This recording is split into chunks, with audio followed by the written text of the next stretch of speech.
നിങ്ങളുടെ പ്രസംഗം ശ്രവിച്ചതിന് ശേഷമുള്ള സംശയമാണ് ഞാൻ ചോദിക്കുന്നത്. ഒന്ന് വിശദീകരിച്ച് പറയാം. പലമത സാരവും ഏകമെന്ന് പാരാതെ ഉലകില് ഒരാനയിൽ അന്തരെന്ന പോലെ പലവിധ പറഞ്ഞു പാമരന്മാർ അലവത കൊണ്ട് അലയാതറിഞ്ഞിടണം എന്ന് പറഞ്ഞ ഒരു മഹാഗുരു സർവമത സാരവും ഏകമെന്ന തന്റെ തത്വം വിളിച്ചറിയിക്കുന്നതിന് വേണ്ടി ഒരു സന്ദേശമായി ഒരു ജാതി, ഒരു മതം, ഒരു ദൈവം എന്ന് പറഞ്ഞു.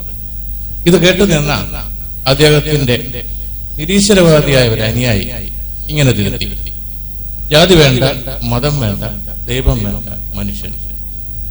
അപ്പോഴ് ഈശ്വരവിശ്വാസികളും ഈശ്വരവിശ്വാസമില്ലാത്തവരും ഉണ്ടായിരുന്ന ആ സദസ്സില മഹാഗുരുവിന്റെ പ്രതികരണം എന്തായിരിക്കും എന്നറിയാൻ എല്ലാവരും ആകാംക്ഷയോടെ കാത്തിരുന്നു. മറുപടി ഇതായിരുന്നു: ഈ പറഞ്ഞതും ശരി തന്നെ, പക്ഷെ വേണം ധർമ്മം. എന്റെ ചോദ്യം ഇതാണ്: പരിശുദ്ധ ഖുർആനിൽ പ്രത്യേകിച്ചും സർവശക്തനായ അള്ളാഹുവാണ് ഈ പ്രപഞ്ചത്തിന്റെ സൃഷ്ടികർത്താവെന്നും ആ സൃഷ്ടികർത്താവിനെ അനുസരിച്ച് നമ്മൾ ജീവിക്കണമെന്നും അവയില് നമുക്ക് ആവശ്യമായ ഉത്തേജനം പകരുന്നതിനും വിശദീകരണം നൽകുന്നതിനും പ്രവാചകന്മാരെ പറഞ്ഞ വരികള് നമ്മൾ ഉൾക്കൊള്ളണമെന്നും പറഞ്ഞപ്പോഴേ ഈ ധർമ്മത്തെ കുറിച്ച് വളരെ ചുരുക്കി എന്താണ് പരിശുദ്ധ ഖുർആനിൽ പറഞ്ഞിരിക്കുന്നതെന്ന് വിശദീകരിക്കാം.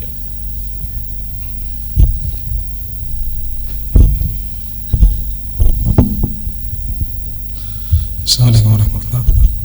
ബിസ്മില്ലാഹിർ റഹ്മാനിർ റഹീം. അൽഹംദുലില്ലാഹി റബ്ബിൽ ആലമീൻ. സ്വലാത്തു വസ്സലാമു അലാ അഷ്റഫിൽ മുർസലീൻ വഅലാ ആലിഹി വസഹ്ബിഹി അജ്മഈൻ. അമ്മാ ബഅദ്.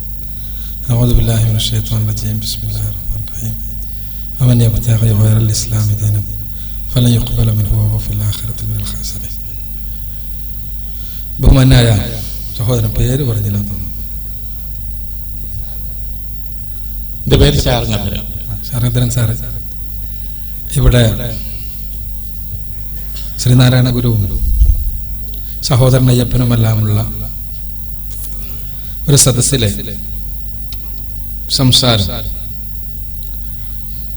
സംഭാഷണം ഉദ്ധരിച്ചുകൊണ്ട് പരിശുദ്ധ ഖുർആൻ ധർമ്മത്തെക്കുറിച്ച് എന്ത് പറയുന്നു എന്ന ചോദ്യമാണ് എടുത്തുന്നയിച്ചിട്ടുള്ളത്. യഥാർത്ഥത്തിൽ എൻ്റെ ജ്യേഷ്ഠ സഹോദരന്റെ ചോദ്യത്തിൽ തന്നെ ഖുർആന്റെ ധർമ്മസങ്കല്പമുണ്ട്. ധർമ്മം എന്ന് പറഞ്ഞാൽ ഇസ്ലാമികമായ വീക്ഷണത്തിൽ ജീവിതത്തിന്റെ എല്ലാ രംഗത്തും പൂർണ്ണമായും പാലിക്കപ്പെടേണ്ട ജീവിതാധാരം, ആ ധർമ്മമാണ് ഇസ്ലാം പഠിപ്പിക്കുന്നതനുസരിച്ച് മതം. ആ ധർമ്മമില്ലാതെയായാൽ മതം ഇല്ലാതെയാകുന്നു എന്നുള്ളതാണ് ഇസ്ലാമിന്റെ കാഴ്ചപ്പാട്. പരിശുദ്ധ ഖുർആനിൽ ശ്രദ്ധേയമായ ഒരു അധ്യായമുണ്ട്, സൂറത്തുൽ മാഊൻ എന്നാണ് അധ്യായത്തിന്റെ പേര്. ആ അധ്യായം തുടങ്ങുന്നത് തന്നെ അറഅയ്തല്ലദീ യുകദ്ദിബു ബിദ്ദീൻ എന്ന് പറഞ്ഞുകൊണ്ട് ചോദിക്കുകയാണ്, താങ്കൾ കണ്ടുപോ മതനിഷേധിയെ എന്നാണ്. മതനിഷേധിയെ കണ്ടുപോ എന്ന് ചോദിച്ചാൽ സ്വാഭാവികമായി നമ്മൾ നൽകുന്ന ഉത്തരം ദൈവനിഷേധി, മതമില്ല എന്ന് പറയുന്നവൻ, മതത്തെ എതിർക്കുന്നവൻ എന്നെല്ലാമായി. എന്നാൽ പരിശുദ്ധ ഖുർആൻ മതനിഷേധിയെ കണ്ടുപോ എന്ന് ചോദിച്ച ഉടനെ തന്നെ പറയുന്നത് ഫദാലിക്കല്ലദീ യദ്ഉൽ യതീം വലാ യഹുല്ലു അലാ തആമിൽ മിസ്കീൻ, അഥവാ അവൻ അനാഥകളെ ആട്ടിയകറ്റുന്നവനാണ്, അവൻ അഗതികൾക്ക് ഭക്ഷണം കൊടുക്കാൻ പ്രോത്സാഹിപ്പിക്കാത്തവനാണ്. എന്നിട്ട് പറയാണ് ഫവൈലുൽ ലിൽ മുസല്ലീൻ അല്ലദീന ഹും അൻ സലാത്തിഹിം സാഊൻ വല്ലദീന ഹും യുറാഊന വയംനഊനൽ മാഊൻ. മതത്തിന്റെ ചിഹ്നമായി മുസ്ലിങ്ങൾ വിശേഷിച്ചും കൊണ്ടു നടക്കാറുള്ള പ്രാർത്ഥന, 5 നേരത്തെ നമസ്കാരം അവനിലുണ്ട്. പക്ഷെ ആ നമസ്കാരം നാശമാണ്, അങ്ങനെയാണ് ഖുർആൻ പറയുന്നത്. എന്തുകൊണ്ടെന്നാൽ നമസ്കാരത്തിന്റെ യഥാർത്ഥത്തിലുള്ള ആത്മാവ് അവനിൽ എത്തിയിട്ടില്ല. അവൻ കർമ്മങ്ങൾ ചെയ്യുന്നത് കേവലം പ്രകടനാത്മകമായിട്ടാണ്, ആളുകളെ കാണിക്കുവാൻ വേണ്ടിയാണ്. ചെറിയ ചെറിയ നന്മകൾ പോലും, പരസ്പരമുള്ള ഉപകാരങ്ങൾ പോലും വിലക്കുന്ന രൂപത്തിലുള്ള ആളാണ് പറയുന്നത്.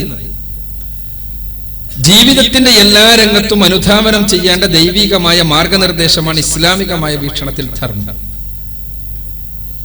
അവിടെ വിശ്വാസം അതിന്റെ അടിത്തറയാണ്, കർമ്മങ്ങൾ അതിന്റെ മാർഗരേഖയാണ്. എന്നാൽ ജീവിതത്തിന്റെ എല്ലാ രംഗത്തും, ഏത് രംഗമാണെങ്കിലും അവിടെയെല്ലാം അനുധാവനം ചെയ്യപ്പെടേണ്ട കൃത്യമായ നിയമങ്ങളാണ്, കൃത്യമായ മാർഗനിർദ്ദേശമാണ് ധർമ്മം. ആ മാർഗനിർദ്ദേശങ്ങൾ ഉൾക്കൊള്ളാതെ കേവലം ആചാരങ്ങൾ മാത്രമായി മാറുമ്പോൾ അത് മതനിഷേധമാണ് എന്നാണ് ഖുർആൻ പഠിപ്പിക്കുന്നത്.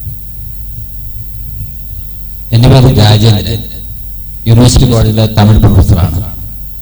എനിക്കൊരു സംശയമുള്ളത്, ഇപ്പം ദൈവം ഈ ലോകത്തേക്ക് സൃഷ്ടിച്ച് ആണിനെയും പെണ്ണിനെയും സൃഷ്ടിച്ച് അതിൽ നിന്ന് പരസ്പരം നമ്മൾ മനസ്സിലാക്കാനാണ് ഇങ്ങനെ പല ജാതിയും മതം എല്ലാം ഉണ്ടായെന്ന് പറയുന്നത്.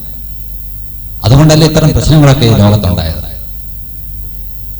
ഒരു ജാതി ഒരു മതം അല്ലെ ആണും പെണ്ണും അതിൽ നിന്നും ഉണ്ടായവരാണ് നമ്മളെല്ലാവരും. ദൈവം ഇങ്ങനെ ഒന്നും വെച്ചില്ലെങ്കിൽ നമുക്ക് ഇത്രയും പ്രശ്നം വരത്തില്ലല്ലോ. അതെന്തുകൊണ്ടാണ്? ബഹുമാനപ്പെട്ട രാജേന്ദ്രൻ സാറിന്റെ ചോദ്യം ജാതിയും മതങ്ങളുമെല്ലാം പരസ്പരം മനസ്സിലാക്കാൻ വേണ്ടിയാണ് വെച്ചത്. അപ്പൊ അങ്ങനെ വെച്ചില്ലായിരുന്നെങ്കിൽ പ്രശ്നമൊന്നും ഉണ്ടാവില്ലല്ലോ എന്നാണ്. യഥാർത്ഥത്തിൽ ഇവിടെ ഒരു തെറ്റിദ്ധാരണ ഉണ്ടായിട്ടുണ്ട്. തെറ്റിദ്ധാരണ എന്താണെന്ന് വെച്ചാൽ ഖുർആൻ പറയുന്നതും വേദഗ്രന്ഥങ്ങൾ പറയുന്നതുമല്ല യാ അയ്യുഹന്നാസ് ഇന്നാ ഖലഖനാകും മിൻ ദക്കറിൻ വ ഉൻസാ വജഅൽനാകും ശുഊബൻ വ ഖബായില ലിതആറഫു ഇന്ന അക്രമകും ഇൻദല്ലാഹി അത്ഖാകും. നിങ്ങളെല്ലാം ഒരേ മാതാപിതാക്കളുടെ മക്കളാണ് മനുഷ്യരെ. ആ നിങ്ങളിലുള്ള വിഭാഗങ്ങൾ, തറവാടുകൾ, പ്രദേശങ്ങൾ, ഇതെല്ലാം നിങ്ങൾ പരസ്പരം മനസ്സിലാക്കുന്നതിന് വേണ്ടിയാണ്. അത് നിങ്ങളിൽ ഉത്തമൻ ജന്മത്തിന്റെ പേരിലുള്ള വിഭാഗങ്ങളിൽപ്പെട്ടവരല്ല, മറിച്ച് ജീവിതത്തെ ദൈവിക മാർഗനിർദ്ദേശം അനുസരിച്ച് പരിവർത്തിപ്പിക്കുന്നവരാണ് നിങ്ങളിൽ ഉത്തമൻ. ഇങ്ങനെയാണ് പറയുന്നത്. അവിടെ ഒരു ധാരണ മതങ്ങളും അതേപോലെ തന്നെ ജാതികളുമല്ല ഈ രൂപത്തിൽ പരസ്പരം തിരിച്ചറിയാനുള്ള മാർഗങ്ങൾ എന്നല്ല പറഞ്ഞിട്ടുള്ളത്. മറിച്ച് നമ്മുടെ മേൽവിലാസങ്ങളായി മാറുന്ന കാര്യങ്ങൾ. കേരളത്തിലെ തിരുവനന്തപുരത്തുള്ള ആളുകൾ, മലയാള ഭാഷ സംസാരിക്കുന്നവർ, ആ മലയാള ഭാഷ സംസാരിക്കുന്നവരിലെ ഇന്ന തറവാട്ടുകാർ, ഇതെല്ലാമാണ് പരസ്പരം മനസ്സിലാക്കുന്നതിന് വേണ്ടിയുള്ള മേൽവിലാസങ്ങൾ. മറ്റേത് മനുഷ്യന്റെ സ്വാഭാവികതയാണ്, മനുഷ്യന് നൽകപ്പെട്ട സ്വാതന്ത്ര്യം. ദൈവം തമ്പുരാൻ മനുഷ്യന് നൽകിയിട്ടുള്ള ഏറ്റവും വലിയ അനുഗ്രഹങ്ങളിൽ ഒന്നാണ് അവന്റെ സ്വാതന്ത്ര്യം. ആ സ്വാതന്ത്ര്യമാണ് മനുഷ്യനെ നാഗരികതകൾ പടക്കുവാൻ പ്രാപ്തമാക്കുന്നത്, അതോടൊപ്പം തന്നെ നാഗരികതകൾ നശിപ്പിക്കുവാൻ പ്രാപ്തമാക്കുന്നത്.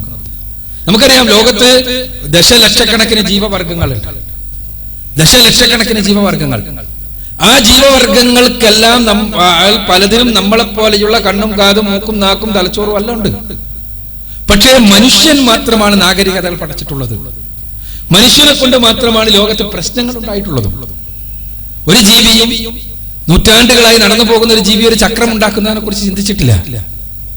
അതേപോലെ തന്നെ ഒരു ജീവിയും 5000 ഭൂമികളെ നശിപ്പിക്കുവാൻ ആവശ്യമായ ഒരു ആയുധങ്ങൾ ഉണ്ടാക്കി വെക്കുന്നതിനെ കുറിച്ചും ആലോചിച്ചിട്ടില്ല. ഇത് മനുഷ്യാസ്തിത്വത്തിന്റെ രണ്ട് വിരുദ്ധ ഭാഗങ്ങളാണ്. ഖുർആൻ പറയുന്നുണ്ട്, ലഖദ് ഖലഖനൽ ഇൻസാന ഫീ അഹ്സനി തഖ്വീം സുമ്മ റദദ്നാഹു അസ്ഫല സാഫിലിൻ. മനുഷ്യരെ അത്യുന്നതമായ രൂപത്തിൽ സൃഷ്ടിച്ചു, അതേപോലെ തന്നെ അവൻ അധമനായി മാറുകയും ചെയ്യും. ഇവിടെ മനുഷ്യ സൃഷ്ടിയുടെ സവിശേഷത അവന്റെ സ്വാതന്ത്ര്യമാണ്. ആ സ്വാതന്ത്ര്യമാണ് മനുഷ്യന് നാഗരികതകൾ പടക്കുവാനുള്ള പ്രാപ്തി നൽകുന്നത്. ആ സ്വാതന്ത്ര്യമാണ് നാഗരികതകൾ നശിപ്പിക്കുവാനുള്ള കഴിവ് നൽകുന്നത്. അപ്പോൾ ഈ സ്വാതന്ത്ര്യമുള്ളത് കൊണ്ട് തന്നെ മനുഷ്യർക്കിടയിൽ അഭിപ്രായ വ്യത്യാസം ഉണ്ടാവും. അഭിപ്രായ വ്യത്യാസങ്ങൾ സ്വാഭാവികമാണ്. അപ്പോൾ അവിടെ മനുഷ്യരെ ദൈവിക മാർഗനിർദ്ദേശം അനുധാവനം ചെയ്തുകൊണ്ട് ജീവിക്കാൻ വേണ്ടി പഠിപ്പിക്കാനാണ് പ്രവാചകന്മാരുടെ നിയോഗമുണ്ടായത്. ജന്തുക്കൾ നമ്മൾ നോക്കുക. ജന്തുലോകത്ത് ഞാനിവിടെ പറഞ്ഞു ദശലക്ഷക്കണക്കിന് ജീവിവർഗങ്ങൾ ഉണ്ടായിട്ട് അവിടെയൊന്നും കാട്ടിലൊന്നും നമ്മുടെ ഒരു നിയമവും ആവശ്യമായി വന്നിട്ടില്ല. ഈസോപ്പ് കഥകളിലും പഞ്ചതന്ത്രം കഥകളിലും മാത്രമാണ് കാട്ടിലെ പോലീസും ജഡ്ജിയും രാജാവുമെല്ലാം ഉള്ളത്. അവിടെ ഒരു നിയമവും ഇല്ലാഞ്ഞിട്ട് ഒരു പ്രശ്നമില്ല. എന്നാൽ മനുഷ്യന്റെ ലോകത്ത് നിയമങ്ങൾ അനിവാര്യമാണ്. എന്തുകൊണ്ടാണത്? മനുഷ്യന്റെ ലോകത്ത് നമ്മൾ ആലോചിച്ച് നോക്കുക, ഒരു 5 നിമിഷം ലോകത്തെല്ലാ മനുഷ്യരും ലോകത്തുള്ള മനുഷ്യരൊന്നും തന്നെ 5 മിനിറ്റ് നേരത്തേക്ക് ഒന്നും ഒരു നിയമം അനുസരിക്കേണ്ടതില്ല എന്ന് ഐക്യരാഷ്ട്രസഭ തീരുമാനിച്ചു എന്ന് വിചാരിക്കുക. ഒരു 5 മിനിറ്റ് ആർക്കും ഇഷ്ടമുള്ളതെല്ലാം ചെയ്യാം. അപ്പോൾ 6ാമത്തെ മിനിറ്റിലാകൂല നമുക്കറിയാം. 5000 ഭൂമികളെ നശിപ്പിക്കുവാൻ ആവശ്യമായ ആയുധപ്പുരകളുടെ സ്വിച്ചുകൾക്ക് താഴെയാണ് നമ്മളിൽ പലരും കിടന്നുറങ്ങിക്കൊണ്ടിരിക്കുന്നത്. ഞാൻ പറഞ്ഞു വരുന്നത്, ഈ സ്വാതന്ത്ര്യം നാശത്തിനും നന്മക്കും കാരണമാകുമെങ്കിൽ അവിടെ കൃത്യമായ മാർഗനിർദ്ദേശം ആവശ്യമുണ്ട്. ആ മാർഗനിർദ്ദേശം സ്വാതന്ത്ര്യത്തെ ഹനിക്കാത്ത രൂപത്തിലാകണം. അതിനാണ് പ്രവാചകന്മാരെ പുറത്തു നിന്ന് ഒരു മനുഷ്യർക്ക് സ്വീകരിക്കാം, തിരസ്കരിക്കാം, ആ രൂപത്തിൽ പടച്ചതമ്പുരാൻ പറഞ്ഞയച്ചത്. ആ പ്രവാചകന്മാരുടെ സന്ദേശത്തെ സ്വീകരിച്ചവരുണ്ടായി, തിരസ്കരിച്ചവരുണ്ടായി. ഇതെല്ലാ കാലഘട്ടത്തിലും ഉണ്ടായി. അതാണ് വിഭാഗങ്ങൾ ഉണ്ടായത്. അതല്ലാതെ ഈ ആദർശപരമായ വ്യത്യാസങ്ങൾ മേൽവിലാസങ്ങളാണ് എന്നല്ല പറഞ്ഞത്. മറിച്ച് ജന്മത്തിന്റെ പേരിലുള്ള വ്യത്യാസങ്ങൾ, ഒരു പ്രത്യേക ഗോത്രത്തിൽപ്പെട്ടവനാണ്, ഒരു പ്രത്യേക നാട്ടിൽപ്പെട്ടവനാണ്, ഒരു പ്രത്യേക ഭാഷ സംസാരിക്കുന്നവനാണ് എന്നെല്ലാം ഉള്ളത് പരസ്പരം മനസ്സിലാക്കുന്നതിന് വേണ്ടിയുള്ള മേൽവിലാസമാണ് എന്നാണ് പരിശുദ്ധ ഖുർആൻ പറഞ്ഞിട്ടുള്ളത്, വേദഗ്രന്ഥങ്ങളും പറഞ്ഞിട്ടുള്ളത്. ഭഗവത്ഗീതയിൽ കർമ്മണൈവ സംസിദ്ധിം അസ്ഥിതാ ജനകാദേഹ ലോകസംഗ്രഹമേവാപി സംപശ്യൻ കർത്തുമർഹസി. അതുപോലെ തന്നെ ഭക്ത്യാമാം അഭിജാനാതി യാവാൻ യശ്ചാസ്മി തത്വതഃ തതോ മാം തത്വതോ ജ്ഞാത്വാ വിശദേ തദനന്തരം ജ്ഞാനാദേവ കൈവല്യം എന്നൊക്കെ തുടങ്ങുന്ന പദ്യങ്ങളിൽ കർമ്മവും ഭക്തിയും ജ്ഞാനവും ഒക്കെ മോക്ഷമാർഗങ്ങളാണെന്ന് പറയുന്നുണ്ട്. ഈ ഇസ്ലാമിക മതത്തിൽ എന്താണ് മോക്ഷത്തിന് കാരണമാകുന്നത്? ടീച്ചർ വളരെ പ്രസക്തമായ ചോദ്യമാണ് ചോദിച്ചിട്ടുള്ളത്. ഗീതയിലും എല്ലാം ഭക്തി മോക്ഷത്തിന്റെ മാർഗമാണെന്ന് പറഞ്ഞിട്ടുണ്ട്, ജ്ഞാനം മോക്ഷത്തിന്റെ മാർഗമാണെന്ന് പറഞ്ഞിട്ടുണ്ട്, കർമ്മം മോക്ഷത്തിന്റെ മാർഗമാണെന്ന് പറഞ്ഞിട്ടുണ്ട്. ഇസ്ലാം എന്താണ് പറയുന്നത് എന്ന്? ഇസ്ലാം പറയുന്നത് മോക്ഷത്തിന്റെ മാർഗം വിശ്വാസവും കർമ്മവുമാണ് എന്ന് തന്നെയാണ്. അഥവാ ജ്ഞാനത്തിന്റെ അടിസ്ഥാനത്തിലാണ് വിശ്വാസം ഉണ്ടാക്കേണ്ടത്. വിശ്വാസം എന്നത് ഇവിടെ നേരത്തെ സൂചിപ്പിച്ചതുപോലെ അത് എന്ത് തന്നെയാണെങ്കിലും വിശുദ്ധമായ ശ്വാസമാണെങ്കിലും, അതല്ല ഒരു കേവല ബിലീഫ് എന്നുള്ള അർത്ഥത്തിലാണെങ്കിലും അല്ല, വിശ്വാസമുണ്ടായി വരേണ്ടത് ജ്ഞാനത്തിൽ നിന്നാകണം എന്നുള്ളതാണ് ഇസ്ലാമിന്റെ ഈ രംഗത്തുള്ള കാഴ്ചപ്പാട്. അറിവ് എന്തറിവാണ്? സൃഷ്ടികർത്താവിനെ കൃത്യമായി അറിയണം, മനസ്സിലാക്കുക. നമ്മളെ പടച്ച് പരിപാലിച്ചു കൊണ്ടിരിക്കുന്ന തമ്പുരാൻ നമ്മൾക്ക് ആവശ്യമായ എല്ലാ സംവിധാനങ്ങളും ഈ ഭൂമിയിൽ ഒരുക്കി തന്നിട്ടുള്ള തമ്പുരാൻ, അവനെ അറിയണം, അവനെ മനസ്സിലാക്കണം. പരിശുദ്ധ ഖുർആൻ പറഞ്ഞു, ഇതിനാണ് പ്രപഞ്ച പഠനം നടത്തേണ്ടത്. ഫലാ യൻദുറൂന ഇലൽ ഇബ്ലി കൈഫ ഖുലിഖത് വഇല സമാഇ കൈഫ റുഫിഅത് വഇലൽ ജിബാലി കൈഫ നുസിബത് വഇലൽ അർദി കൈഫ സുതിഹത്. അവർ ഒട്ടകത്തിലേക്ക് നോക്കുന്നില്ല, അതെങ്ങനെ സൃഷ്ടിക്കപ്പെട്ടെന്ന്. അവർ ആകാശത്തിലേക്ക്, ഉപരിലോകത്തേക്ക് നോക്കുന്നില്ല, അതെങ്ങനെയാണ് ഉയർത്തി വെക്കപ്പെട്ടിട്ടുള്ളതെന്ന്. പർവ്വതങ്ങളിലേക്ക് അവർ നോക്കുന്നില്ലേ, അതെങ്ങനെയാണ് സൃഷ്ടിക്കപ്പെട്ട് നാട്ടി നിർത്തപ്പെട്ടിട്ടുള്ളതെന്ന്. ഭൂമിയിലേക്ക് അവർ നോക്കുന്നില്ല, അതെങ്ങനെയാണ് വിധാനിക്കപ്പെട്ടത് എന്ന്. ഇങ്ങനെ ഓരോ പ്രാപഞ്ചിക പ്രതിഭാസങ്ങളെയും പഠനവിധേയമാക്കി അതിന്റെ പിന്നിലുള്ള മഹാസട്ടാവിനെ അറിയണം, മനസ്സിലാക്കണം എന്നതാണ് ഇസ്ലാം ജ്ഞാനം കൊണ്ട് വിവക്ഷിക്കുന്നത്. ആ ജ്ഞാനത്തിൽ നിന്നാണ് വിശ്വാസം ഉണ്ടാകേണ്ടത്. വിശ്വാസം മനസ്സിനകത്ത് തട്ടിയുള്ള ഒരു ജീവിതമാണ് എന്നുള്ളതാണ് ഇസ്ലാമിന്റെ രംഗത്തുള്ള കാഴ്ചപ്പാട്. അഥവാ വിശ്വാസം എന്നത് കേവലം ഞാൻ ദൈവത്തിൽ വിശ്വസിച്ചിരിക്കുന്നു, അല്ലെങ്കിൽ ഞാൻ എന്റെ ജീവിതത്തിൽ ഞാൻ ദൈവം പറഞ്ഞതനുസരിച്ചാണ് ജീവിക്കുന്നത് എന്ന കേവല വിചാരമല്ല. മറിച്ച് സട്ടാവും സംരക്ഷകനുമായ തമ്പുരാനെ അറിയുകയും മനസ്സിലാക്കുകയും അതോടൊപ്പം തന്നെ അവന് ജീവിതത്തെ സമർപ്പിക്കുകയും ചെയ്യുക എന്നുള്ളതാണ് വിശ്വാസത്തിന്റെ ഫലം. അഥവാ വിശ്വാസം വഴി നമ്മുടെ ജീവിതത്തിന് അടുക്കും ചിട്ടയും, വിശ്വാസം വഴി നമ്മുടെ ജീവിതത്തിന് കൃത്യമായ മാർഗനിർദ്ദേശവും ഉണ്ടാക്കണം. ഇവിടെയാണ് എങ്ങനെയാണ് വിശ്വാസം മനുഷ്യ മനസ്സിനെ മാറ്റേണ്ടത്. മോക്ഷത്തിൽ എത്തിച്ചേരണമെങ്കിൽ മനുഷ്യൻ മാറണം. ഇവിടെ ഖലീഫ ഉമറിന്റെ കാലഘട്ടത്തിലെ ഒരു ചരിത്രം പറയാം. വിശ്വാസം എങ്ങനെയാണ് മനസ്സിനെ മാറ്റേണ്ടത് എന്ന് കൃത്യമായി അറിയുന്നതിന് വേണ്ടി ഖലീഫ ഉമർ അദ്ദേഹം രാത്രി സമയത്ത് ജനങ്ങൾ അവരുടെ പ്രയാസങ്ങളെ കുറിച്ച് അറിയുന്നതിന് വേണ്ടി രാത്രി സമയത്ത് വീടുകൾ തോറും സന്ദർശിക്കാറുണ്ടായിരുന്നു. അതിനൊരു ദിവസം അദ്ദേഹം കണ്ടു, ഒരു വീട്ടിൽ പ്രഭാതോദയം ആയിട്ടില്ല, ബാങ്ക് കൊടുത്തിട്ടില്ല, അതിനു മുമ്പ് തന്നെ ഒരു വീട്ടിൽ വെളിച്ചം കണ്ടപ്പോ അങ്ങോട്ട് പോയി നോക്കിയപ്പോ മാതാവ് മകളെ ഉപദേശിക്കുകയാണ്. മാതാവ് പറയാണ്, മകളെ, ഇന്ന് നമുക്ക് എല്ലാവർക്കും നമ്മുടെ പറ്റുകാർക്കും കൊടുക്കുവാനുള്ള പാല് നമുക്ക് ലഭിച്ചിട്ടില്ല. ആ പാല് ലഭിച്ചിട്ടില്ല എന്നുള്ളത് കൊണ്ട് തന്നെ നീ ഒരല്പം വെള്ളം പാലിൽ ചേർക്കണം. മോളോട് ആ മാതാവിന്റെ ഉപദേശം. ഈ സമയത്ത് മകൾ ഉമ്മയോട് പറയുന്നു, ഉമ്മ, നിങ്ങൾ ഖലീഫ ഉമറിന്റെ ആളുകൾ വിളിച്ചു പറയുന്നത് കേട്ടിട്ടില്ലേ, പാലിൽ വെള്ളം ചേർക്കുന്നത് കുറ്റകരമാണ് എന്ന്. അപ്പൊ ഉടനെ തന്നെ മാതാവിന്റെ മറുപടിയാണ്, മോളെ, ഈ സമയത്ത് ഏത് ഖലീഫ ഉമറിന്റെ ആളുകളാണ് നിന്നെ കാണാൻ വരുന്നത്? കാണുന്ന പ്രശ്നമില്ലല്ലോ. അപ്പോൾ തന്നെ മകളുടെ മറുപടി, ഖലീഫ ഉമറിന്റെ ആളുകൾ കാണുന്നില്ലായിരിക്കണം, പക്ഷേ സർവലോക രക്ഷിതാവായ തമ്പുരാൻ നമ്മളെ കണ്ടുകൊണ്ടിരിക്കുന്നില്ലേ ഉമ്മായെന്നാണ്. ഇതാണ് വിശ്വാസം ഉണ്ടാക്കേണ്ട മാറ്റത്തെക്കുറിച്ചുള്ള ഇസ്ലാമികമായ കാഴ്ചപ്പാട്. ആ ജ്ഞാനം, സ്രഷ്ടാവിനെ കുറിച്ചുള്ള ജ്ഞാനം ഉണ്ടായി കഴിഞ്ഞാൽ ആ ജ്ഞാനം ജീവിതത്തിൽ പടച്ചവനെ കുറിച്ചുള്ള വിശ്വാസം ഉണ്ടാക്കുകയും ആ വിശ്വാസം ജീവിതത്തെ മാറ്റുകയും ചെയ്യുമ്പോൾ ആ വിശ്വാസത്തിനനുസൃതമായ കർമ്മങ്ങളും കടന്നു വരുന്നു. കർമ്മങ്ങൾക്ക് നമ്മൾ വിശ്വാസത്തിനനുസൃതമായ സട്ടാവിന് ഇഷ്ടപ്പെട്ട കർമ്മങ്ങൾ എങ്ങനെ ചെയ്യും? അവിടെയാണ് ഇസ്ലാം പറയുക, ഉറപ്പായും ദൈവീകമെന്ന് 100% ഉറപ്പുള്ള സ്രോതസ്സുകളിൽ നിന്നാകണം നിങ്ങൾ കർമ്മമാർഗം, വിശ്വാസമാർഗം കണ്ടെത്തേണ്ടത് എന്ന്. പരിശുദ്ധ ഖുർആൻ അതുകൊണ്ടാണ് ഖുർആൻ ആവർത്തിച്ച് മനുഷ്യരോട് ആവശ്യപ്പെടുന്നത്, മനുഷ്യരെ നിങ്ങൾ ഖുർആനിനെ കുറിച്ച് ചിന്തിക്കണം, ഖുർആനിനെ കുറിച്ച് മനസ്സിലാക്കണം, അത് ദൈവികമാണോ എന്ന് പരിശോധിക്കണം. പരിശോധിച്ചത് ദൈവികമാണ് എന്ന് ഉറപ്പ് വന്നതിന് ശേഷമാണ് നിങ്ങൾ ആ ഖുർആനിനെ അനുധാവനം ചെയ്യേണ്ടത്. അഫലാ യതദബ്ബറൂനൽ ഖുർആന വലൗ കാന മിൻ ഇൻദി ഗൈരില്ലാ ലവജദൂ ഫീഹി ഇഖ്തിലാഫൻ കസീറ. ഖുർആൻ ചോദിക്കാണ്, നിങ്ങൾക്ക് ഖുർആനിനെ കുറിച്ച് ചിന്തിച്ചു നോക്കിക്കൂടെ? അത് ദൈവികമല്ലായിരുന്നെങ്കിൽ അതിൽ വൈരുദ്ധ്യങ്ങളും അബദ്ധങ്ങളും കാണുമായിരുന്നല്ലോ. ഇത് മനുഷ്യരോടുള്ള ആഹ്വാനമാണ്. തീർച്ചയായും എന്റെ വിശ്വാസം എന്താകണം? മോക്ഷത്തിന് നിദാനമായ വിശ്വാസം എന്താകണം? കർമ്മം എന്താകണം? ജ്ഞാനം എന്താകണം? ഇതെല്ലാം ആത്യന്തികമായി തീരുമാനിക്കപ്പെടുന്നത് ദിവ്യമായ സ്രോതസ്സുകളാണ് എന്നാണ് ഇസ്ലാമിന്റെ ഈ രംഗത്തുള്ള കാഴ്ചപ്പാട്. ആ ദിവ്യ സ്രോതസ്സുകളിൽ മനുഷ്യരുടെ കരവിരുതുകൾക്ക് വിധേയമാക്കപ്പെടാത്ത, പരിശോധനക്ഷമമായ, എല്ലാവർക്കും പരിശോധിക്കാൻ കഴിയുന്ന സ്രോതസ്സായി പരിശുദ്ധ ഖുർആനിനെ മനുഷ്യരുടെ മുന്നിൽ ഇസ്ലാം അവതരിപ്പിക്കുകയും ചെയ്യുന്നു. അതാണ് യാഥാർത്ഥ്യം. ചുരുക്കത്തിൽ എന്റെ ടീച്ചറുടെ ചോദ്യത്തിനുള്ള ഉത്തരം, ഇസ്ലാമിക വീക്ഷണത്തിൽ മോക്ഷത്തിന് ജ്ഞാനത്തിന്റെ അടിസ്ഥാനത്തിലുള്ള വിശ്വാസവും ആ വിശ്വാസത്തിന്റെ അടിസ്ഥാനത്തിലുള്ള കർമ്മങ്ങളും ആ കർമ്മങ്ങളും വിശ്വാസവും കൂടി ജീവിതത്തെ വിമലീകരിക്കുകയും ചെയ്യലാണ് യഥാർത്ഥത്തിൽ മോക്ഷത്തിന്റെ മാർഗം എന്നാണ് ഇസ്ലാം പഠിപ്പിക്കുന്നത്. എന്റെ പേര് സുരേഷ് ബാബു എന്നാണ്.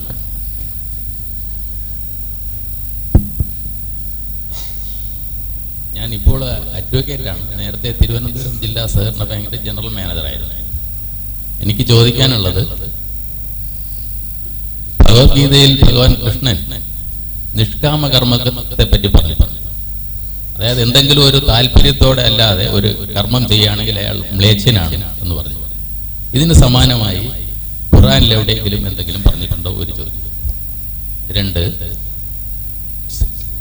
പല മതസാരവും ഏകമെന്നും ശ്രീനാരായണ ഗുരു പറഞ്ഞു. ദൈവം ഏകദൈവമാണെന്ന് കാണിക്കാൻ ദൈവദശകത്തിലൂടെ ഗുരു നമ്മളെ പറഞ്ഞു മനസ്സിലാക്കിയിട്ടുണ്ട്. അതായത് നീ സത്യമാണെന്നും ജ്ഞാനമാണെന്നും ആനന്ദമാണെന്നും നീ തന്നെ സൃഷ്ടിയും സൃഷ്ടാവാണെന്നും എല്ലാം നല്ല രീതിയിൽ സാധാരണ ജനങ്ങൾക്ക് മനസ്സിലാകത്തക്ക ഭാഷയിൽ ഗുരു ഒരു ദൈവദശകം എന്ന ഒരു പ്രാർത്ഥന ജനങ്ങൾക്ക് വേണ്ടി തന്നിട്ടുണ്ട്. ഈ പശ്ചാത്തലത്തിൽ ഗുരുവിനെയും ശ്രീകൃഷ്ണനെയും ആരാധിച്ചാൽ അത് ഏകദൈവത്തെ ആരാധിക്കുന്നതിന് തുല്യമാവുകയില്ലേ? അതിൽ വല്ല അപാകതയും? ബഹുമാനായ സഹോദരൻ ചോദിച്ചിട്ടുള്ളത്, ജ്യേഷ്ഠ സുഹൃത്ത് ചോദിച്ചിട്ടുള്ള വളരെ പ്രസക്തമായ ചോദ്യങ്ങളാണ്. ഒന്നാമത്തേത്, നിഷ്കാമ കർമ്മമാണ് വേണ്ടത് എന്ന് ഗീത പറയുന്നു. അങ്ങനെ അതിന് തത്തുല്യമായ പരിശുദ്ധ ഖുർആനിലെ വചനങ്ങളുണ്ടോ? പരിശുദ്ധ ഖുർആൻ പറയുന്നത്, കർമ്മം ചെയ്യുമ്പോൾ അതിന്റെ പിന്നിലുള്ള ഉദ്ദേശം തീർച്ചയായും നമ്മുടെ സ്രഷ്ടാവിന്റെ ദുനിയാവിലെ എന്തെങ്കിലും കാമങ്ങളല്ല, ഈ ലോകത്തെ എന്തെങ്കിലും കാമങ്ങളല്ല, സ്രഷ്ടാവിന്റെ നമ്മളെ പടച്ചു പരിപാലിക്കുന്ന തമ്പുരാന്റെ തൃപ്തിയാകണം എന്ന്. അവിടെ കേവല നിഷ്കാമ കർമ്മമല്ല ഖുർആനിന്റെ വീക്ഷണം എന്നർത്ഥം. കാമമുണ്ടാകണം, പക്ഷേ അത് പടച്ചവന്റെ നമ്മുടെ സ്രഷ്ടാവിന്റെ തൃപ്തിയാകണം. ഖുർആനിക വീക്ഷണത്തിൽ സ്രഷ്ടാവിന്റെ തൃപ്തിക്ക് വേണ്ടി കർമ്മം ചെയ്യുമ്പോഴാണ് യഥാർത്ഥത്തിൽ മനുഷ്യകർമ്മങ്ങൾക്ക് പ്രചോദനമുണ്ടാകുന്നതും അതോടൊപ്പം തന്നെ കർമ്മങ്ങളിൽ മാനവിക വിരുദ്ധമായ യാതൊന്നും കടന്നു വരാതിരിക്കുന്നതും എന്നാണ് ഖുർആന്റെ വീക്ഷണം. കർമ്മങ്ങൾ മനുഷ്യന് പ്രവർത്തിക്കണമെങ്കിൽ മോട്ടിവേഷൻ വേണമെന്നുള്ളത് ലീഡർഷിപ്പ് സയൻസ് ഇപ്പോൾ പറഞ്ഞു തരുന്ന കാര്യമാണ്. മോട്ടിവേഷൻ ഉണ്ടെങ്കിൽ മാത്രമാണ്, പ്രചോദനം ഉണ്ടെങ്കിൽ മാത്രമാണ് നമുക്ക് കർമ്മങ്ങൾ ചെയ്യാൻ കഴിയുക. ആ പ്രചോദനം പരിശുദ്ധ ഖുർആൻ പഠിപ്പിക്കുന്നത് കർമ്മങ്ങൾ ചെയ്യാൻ. കർമ്മങ്ങൾ എന്ന് പറയുമ്പോൾ കേവല മതപരമായ ആരാധനാ കർമ്മങ്ങൾ മാത്രമല്ല, ഞാൻ പറഞ്ഞല്ലോ ജീവിതത്തിന്റെ വിശുദ്ധീകരണം. അതിന്റെ എല്ലാം പിന്നിലുള്ള ലക്ഷ്യം സൃഷ്ടികർത്താവായ തമ്പുരാന്റെ തൃപ്തി മാത്രമാകണം.